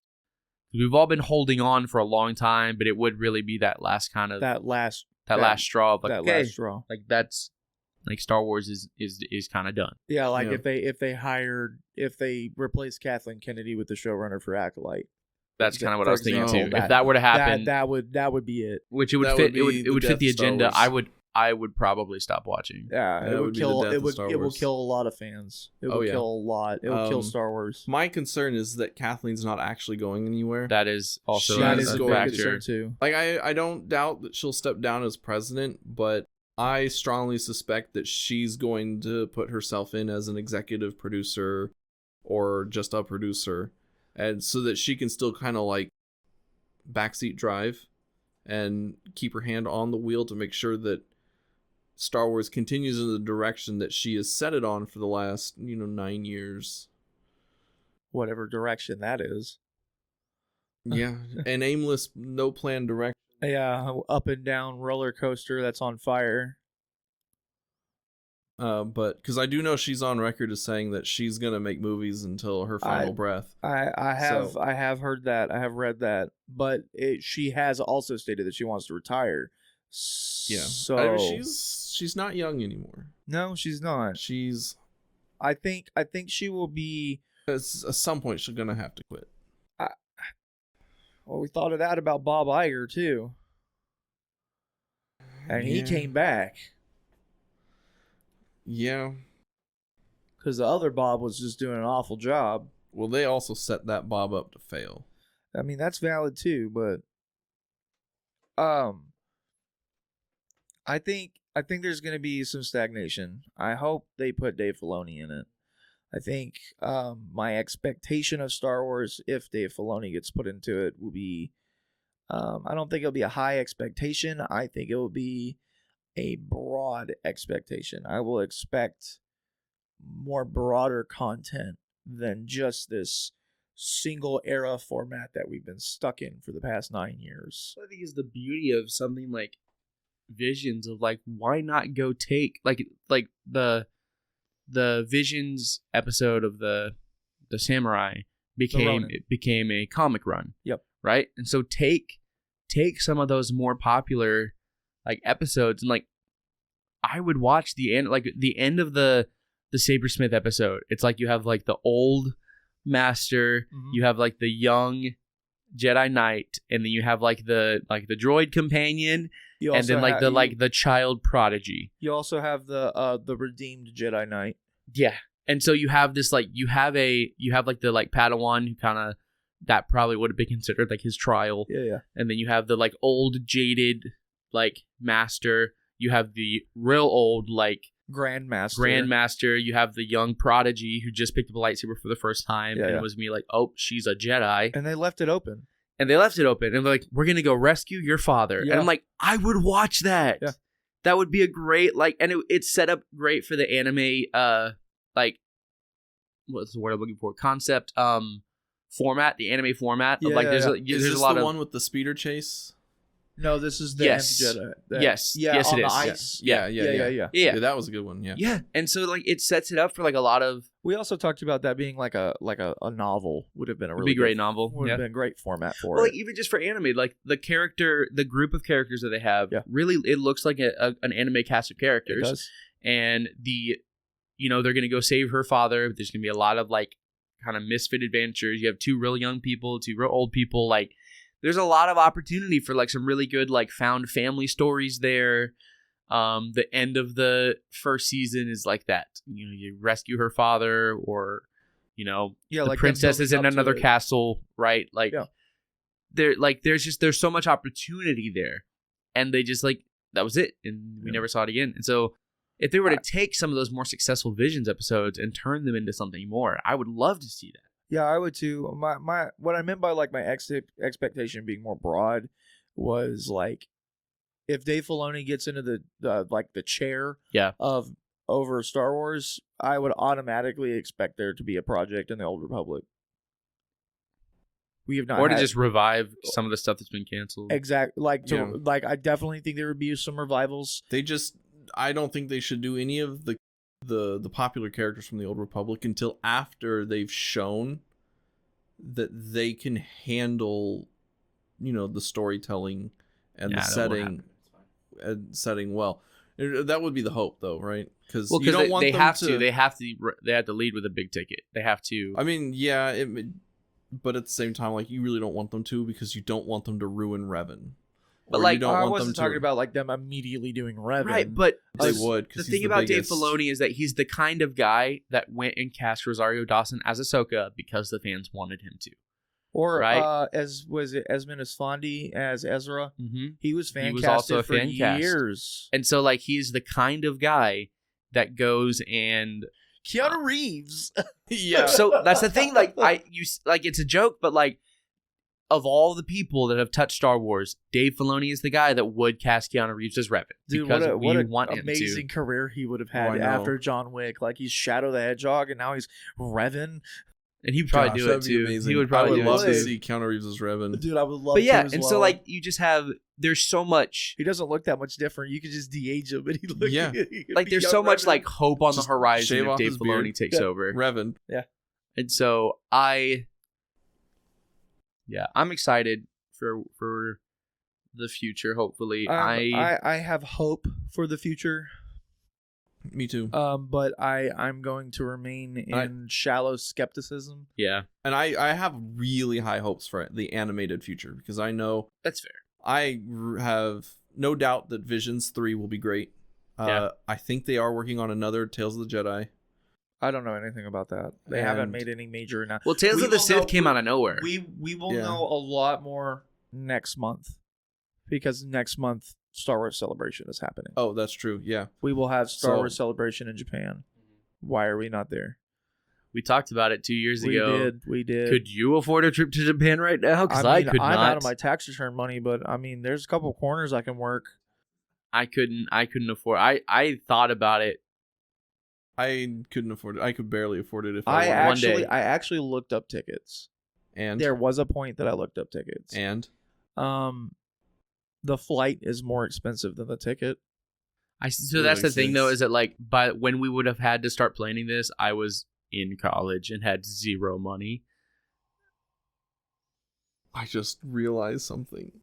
You can afford to take us to Japan and do No. Star Wars celebration. Wow, thank But you. talk- thank Why you, would you Steven. do that? Talking about travel and future travel plans, I was planning It's like 2 days after my birthday. on going to the LA Games in 2028 because my sister had a guest house that I could just stay at until it Oof. burned down. until it burned down with the rest of LA. So Oh, sorry to bring that news to you, Yeesh. Steven. yeah.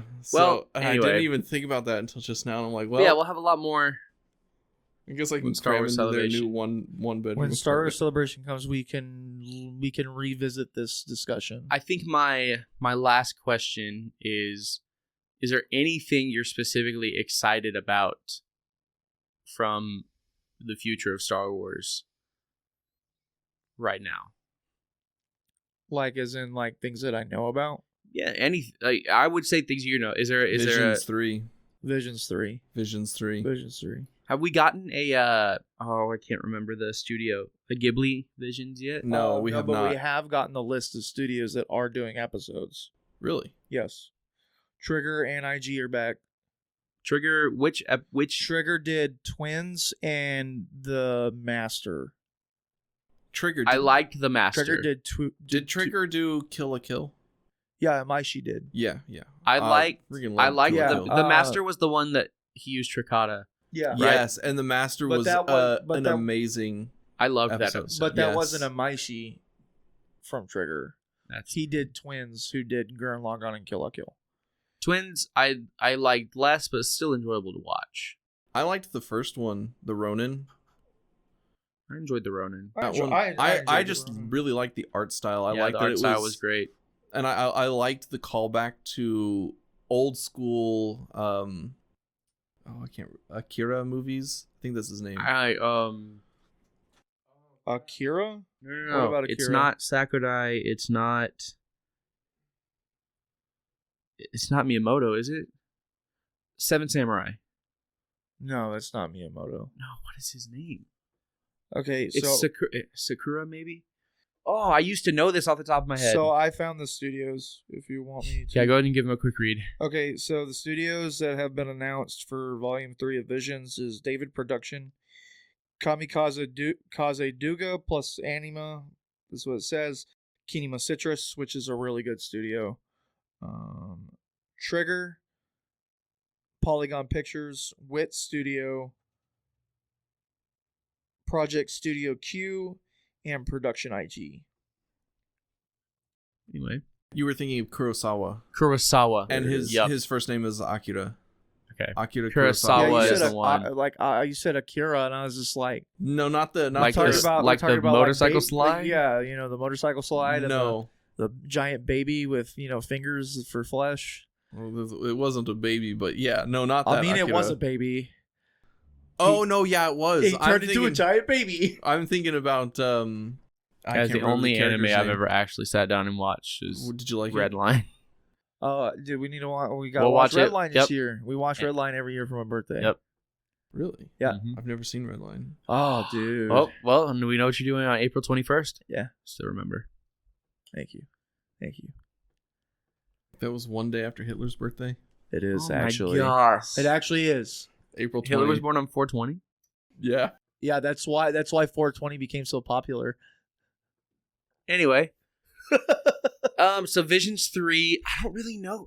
Everything that I feel like I was excited for got canceled because Eclipse, I feel like I was excited for Eclipse has not been canceled. it's just in production hell. It's in production hell. It has been stated that it is still in production, just like how the Knights of the Old Republic remake. Did that one get revived? It is revived. Okay. Saber for the game? Saber Interactive Yeah, is yeah. doing it Yeah, currently. you talked about that last time. Yeah. Or 2 times Yeah, ago. yeah. Saber Interactive is currently working on it. They're the team that did Space Marine 2. Oh, wow. Yeah. Okay. Yeah, so there's a major studio behind That's good, and people loved Space Marine Space 2. I mean, I'm Eclipse is the one that's in limbo right now. in limbo, and that's the one that that is yet to be announced, is being developed by the same team that did Beyond Detroit. Two Souls Detroit Become Human. and Detroit Become Human. You know, that's something. I was really excited for that one That because I is I'm something- love excited for it too. because I watched gameplay for Detroit Become Human and I loved that. Like, It's very conceptual. well, it was also like straight up like Butterfly. You have to play that game 100 times to get every you have a ending. branching storyline. Oh yeah. Mhm. mhm. like you know, like Shin That's- Megami Tensei But and stuff that's like that. something that Disney can do to really generate a lot of hope for the future is relicense out 1313.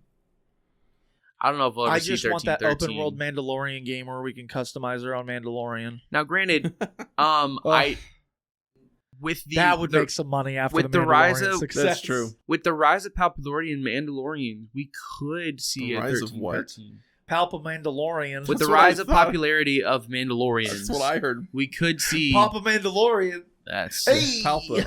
no Papa Mandalorian is Papa Palpatine. Pedro Pascal. No.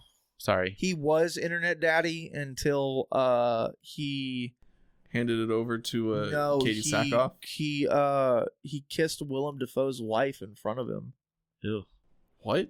And you don't do that. Player's to gonna Willem. play. Anyway, You don't do that to Did- that to the man Willem. Did, But did I he was- get vaporized by a goblin grenade? No. No. No. anyway, I was really excited for both of those. I can't really name anything other than Andor season 2 that's like in the pipeline. That's and what so I'm saying. Yeah. there's kind of like nothing going on. So I'm really hoping. Star Wars is in kind of a limbo right now. I did. It I is. went back and rewatched the Andor season 2 trailer. I'll do that tonight. Since It you does. reminded me. It does.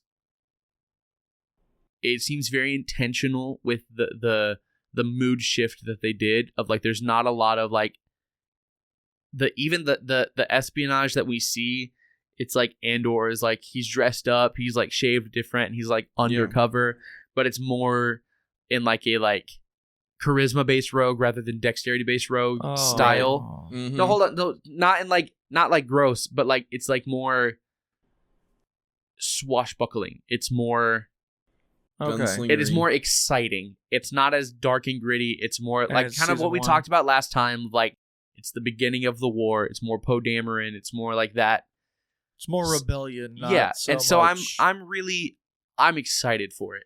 I hope they just don't interject a bunch of humor. Also, the second trailer had classic epic like orchestral trailer music. So go watch the I second haven't trailer. seen the second one, but I've seen people talk about it. But I have not actually seen it yet. But yeah, Andor season 2, which comes out soon, right? Very soon. May. I don't know. I wouldn't be think it's in surprised if it April. comes out in April or May. I would not be surprised. All right. Usually that's when their shows tend to release. Is there anything that April- you're? A day after my birthday. There you go. Oh. It'll probably first episode will air at the Star Wars Celebration. Is there Possibly. Yep. anything you guys are reading, watching, consuming otherwise that you'd like to share? I've That taken is- a break from SWOTR. I'm getting a little burned out on it. That's because I've played Doesn't like just have to be Star 50 Wars. Just hours. kind of content that you're diving into right now. I started building a new mod in Morrowind. Okay. Bless your soul. Yeah, I started that yesterday or the day before. That is. Josiah, You when I forget say he's it, young. well, when I say it, he has this expression you just said like, "Oh, that's really building a new interesting." mod. I'm and like, then he's that like, sounds cool. Like, then he's like, "What's Morrowind?" Morrowind is the Elder Scrolls 3. It's the second game It's the- before Skyrim. Yeah, because it's- Oblivion came right before Skyrim, Yeah. right? Yeah. so 'Cause it's Elder Scrolls 4. Morrowind was their first. Oh, it was actually I think the first Open. truly open world world. sandbox game ever made. It was the first open world RPG. Yeah. Yeah. Because Daggerfall 2 played very OG Doom like, And its where music, it was room based. its music was done by Jeremy Soule, who also did the music for Coder 1. That's cool. You know, Yeah. the storyline and the lore for Morrowind was written by Todd Howard in the basement, cracked out of his mind. Some of it was also I can't So remember. anyway, his you're name. building a new mod for Morrowind. That's not like that's a fun fact. Like Bethesda Games was about to go under, and like everything was writing on the script for Morrowind 3 success, like Elder Scrolls 3, and he was like up for like 70 5 days and some shit like that. Jeez. Yeah, Yeah, it's- he was on some drugs during that because it's very outlandish and like Yeah. very like the wildlife to Morrowind is very The more- body horror esque. Yeah, so there's like they're basically dogs. They're called Nyx hounds, but they're giant. They're like a cross between wolves and grasshoppers. But I thought he no was gonna fur. say ants, and I was like, it's Antoine. And they're basically big insectoid dog wolves. The Striders are really weird looking. Did you ever too. see Tremors? He's too young for Tremors. I also don't watch scary stuff. Tremors isn't scary. It's corny like Starship Troopers. Yeah, but so there's these. You haven't seen Starship Troopers? Oh Bro. my gosh! Anyway, Josiah. so you're You building a new youngin'. mod in Morrowind. Yeah. So you know Helldivers 2, right? Yes. That is just Starship Troopers.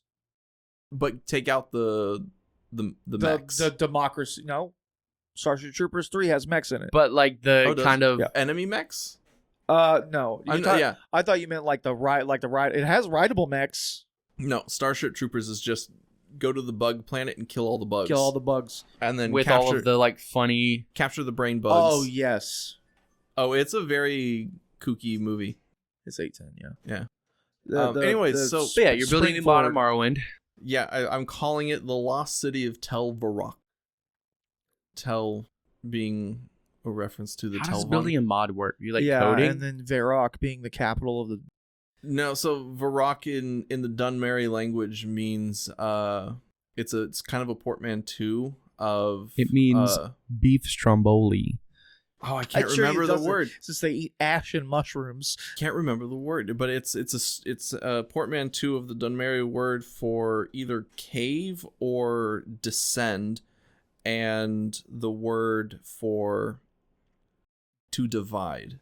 Yeah, you can learn all this by reading books in the game. I thought you were doing a Yeah. joke about me. I don't read books. And I was like, No. dude, what? No. I'm saying like No, you so- can literally learn all the lore about Elder Scrolls by reading the books In the game, yeah. in so the game. the premise on what I All like intend for this 3,000 of mod them.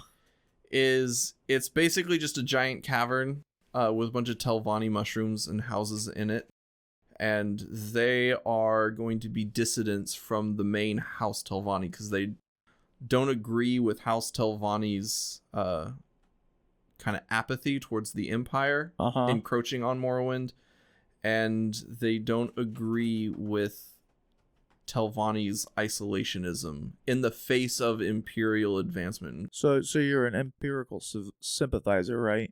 No, they are anti. No, you. Me, no. I'm full on Kimono Tong.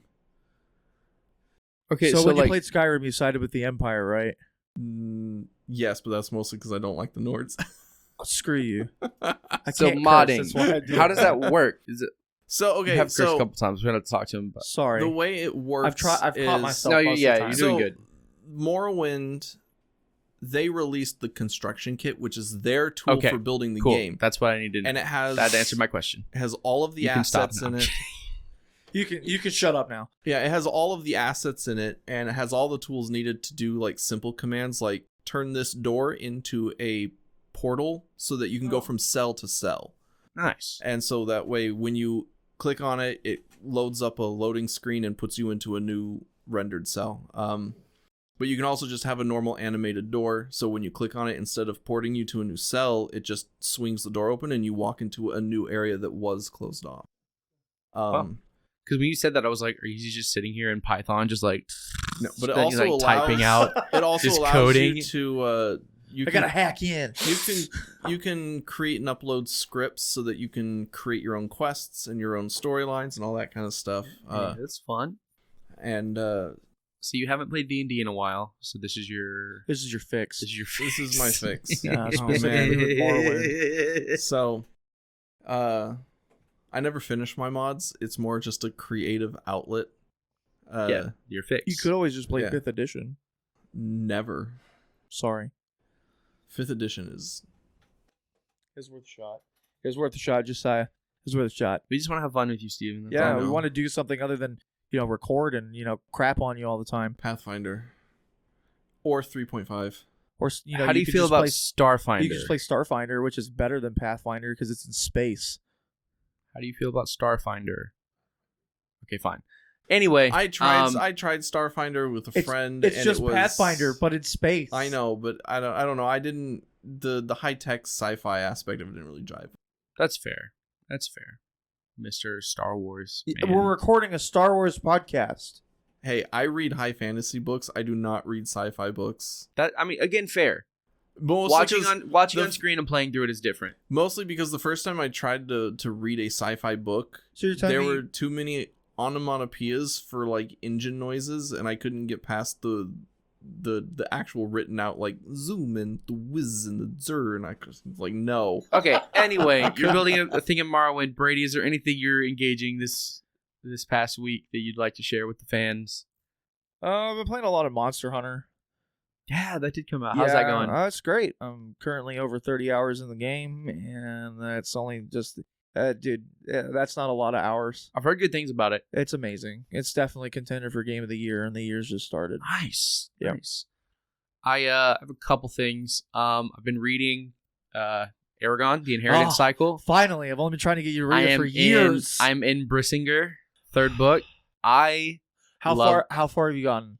The last thing that happened, Cause we can talk about it full force because I don't care about spoiling it for Steven. He's never going to read it. Yeah, quick, like spoiler warning for The Inheritance Cycle. We're talking about the first 2 books and the first some percentage of book 3. The 12 spell weavers just showed up to the Varden. And so she just had the conversation with the leader of those guys. Okay, so have you... So I will tell you, Aragon just met up with Arya in the Empire, and they're on their way back. Okay. To Dwell Varden? No, to Varden. Okay. Rorin just talked to I can't remember her name off the top of my head. The leader of the Varden about going on that like mission. So he's waiting for Aragon to get back so Aragon can marry Rorin and Katrina. Dude. But yeah, I love Aragon. I love the magic system. I love how it's language based. It's so beautiful. It's not like you learn this spell. It's like magic can be really whatever you want it to be, and it can kill you. We don't know what it does. Yeah. So like don't experiment with it because you might like explode yourself. And so you might die. The magic system is basically there's an ancient language that the magic system is connected to.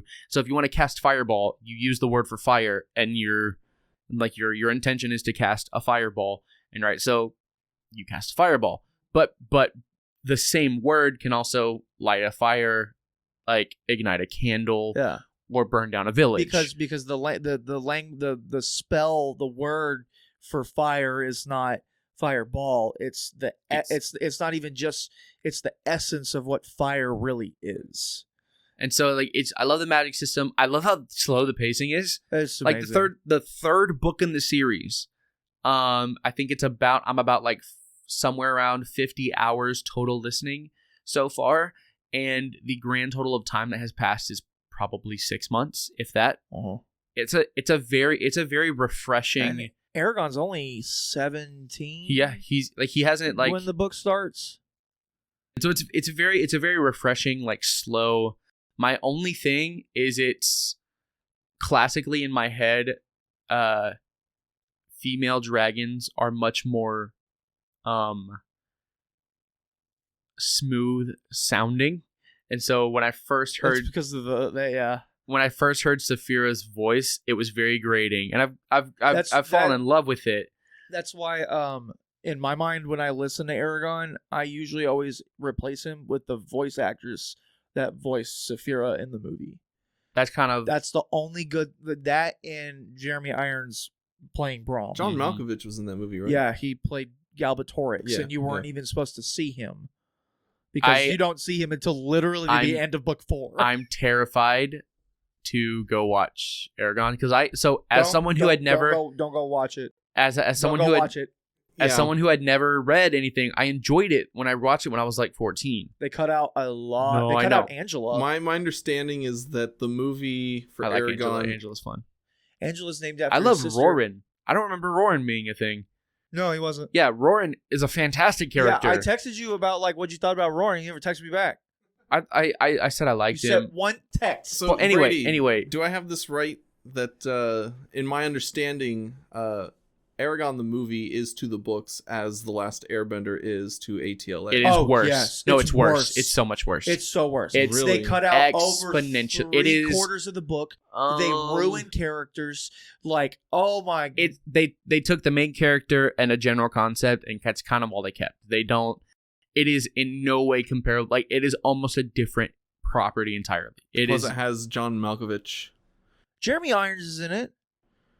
Yeah, but John Malkovich just has a way of acting and intonating. He's in it for to 5 me, seconds. I know. Still, Anyway, so I'm reading conceptually that. doesn't jive with high fantasy. But it yeah, doesn't. I have like high recommendations. Go read Aragon. I was really, because I got back in the mood of like dragons. I was like, oh, Aragon. Aragon. So I went and I used 1 Audible credit, and then I went and bought the 3 extra credits Yeah, and got the whole thing. And so I'm in book 3. He read one book and he's just like, I'm- I'm sold. I'm more excited now to play Therio. Therio is my Drake Warden Ranger that we're playing right now. Not this weekend, but the weekend after next. Yeah, so I'm Yeah. so excited. Yeah. I hate that I don't get to ride Dilly until level 15. Oof. Well, I can to fly. So at 7 he gains a flying speed, the medium Size category. size category, and he's rideable, but he can't carry the rider. Oh, okay. And so I think maybe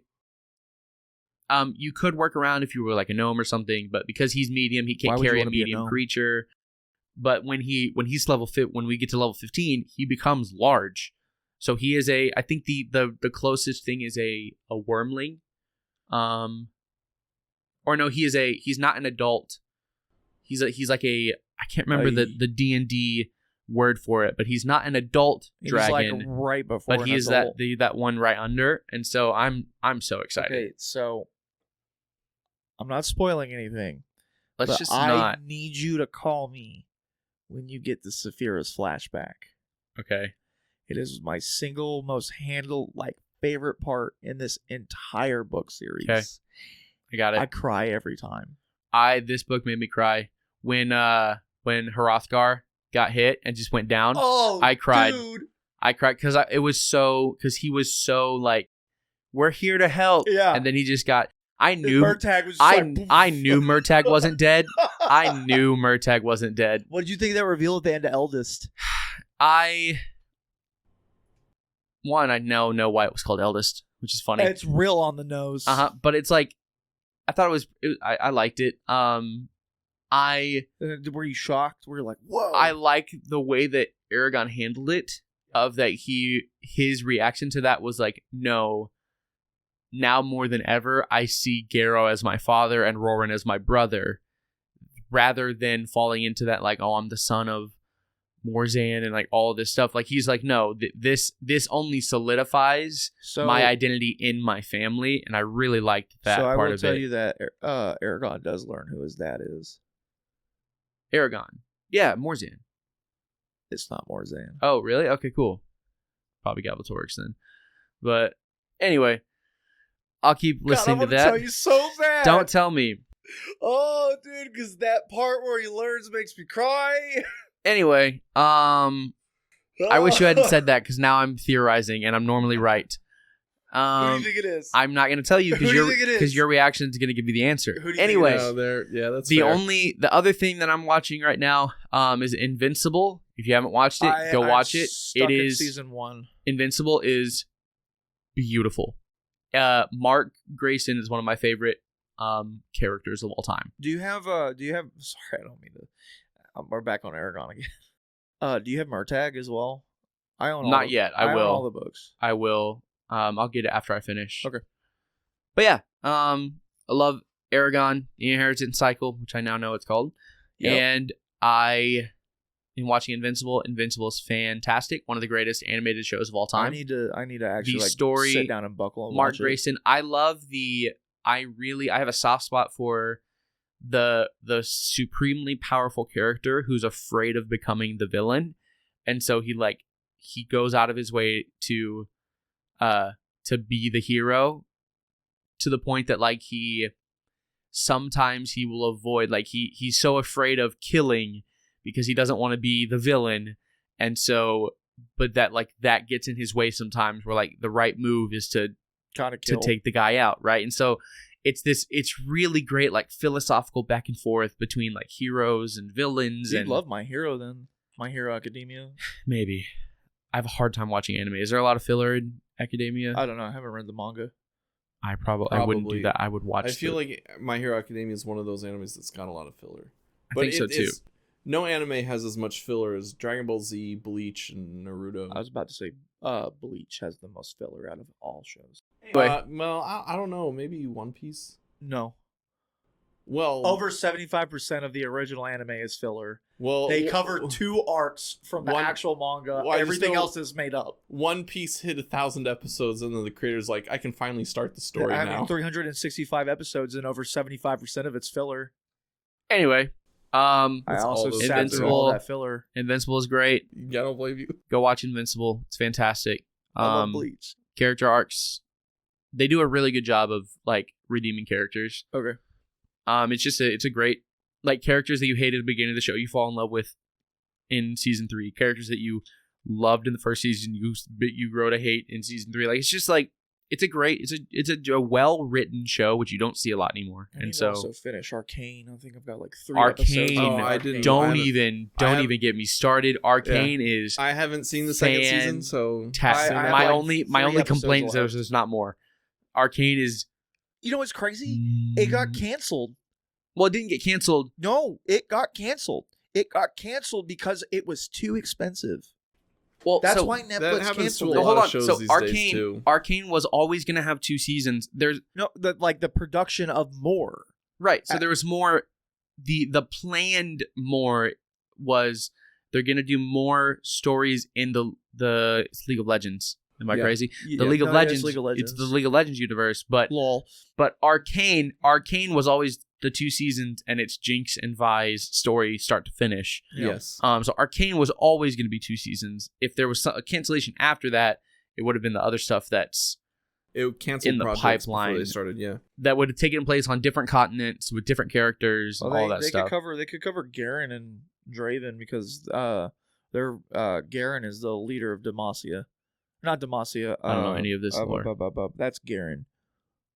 Galen Merrick. Sorry. Back to Star Wars. But yeah. Still thinking about it. But anyway, Aragon and Invincible. There's 2 things I'm kind of diving into right now.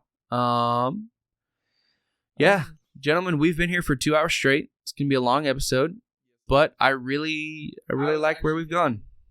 Ladies and gentlemen, thank you for listening to Always Two There Are, a Star Wars discussion podcast. You can reach us with any questions, comments, or concerns at a2ta.humancyborgrelations@gmail.com. Long name, but worth it. You can find us on our various social medias. Brady is Cal.Brisk. It's Cal. Cal? Oh, my bad. It's Kall, and so I immediately thought it was... it's because, like, Superman has, like, one of the coolest names, but he's such an awful character.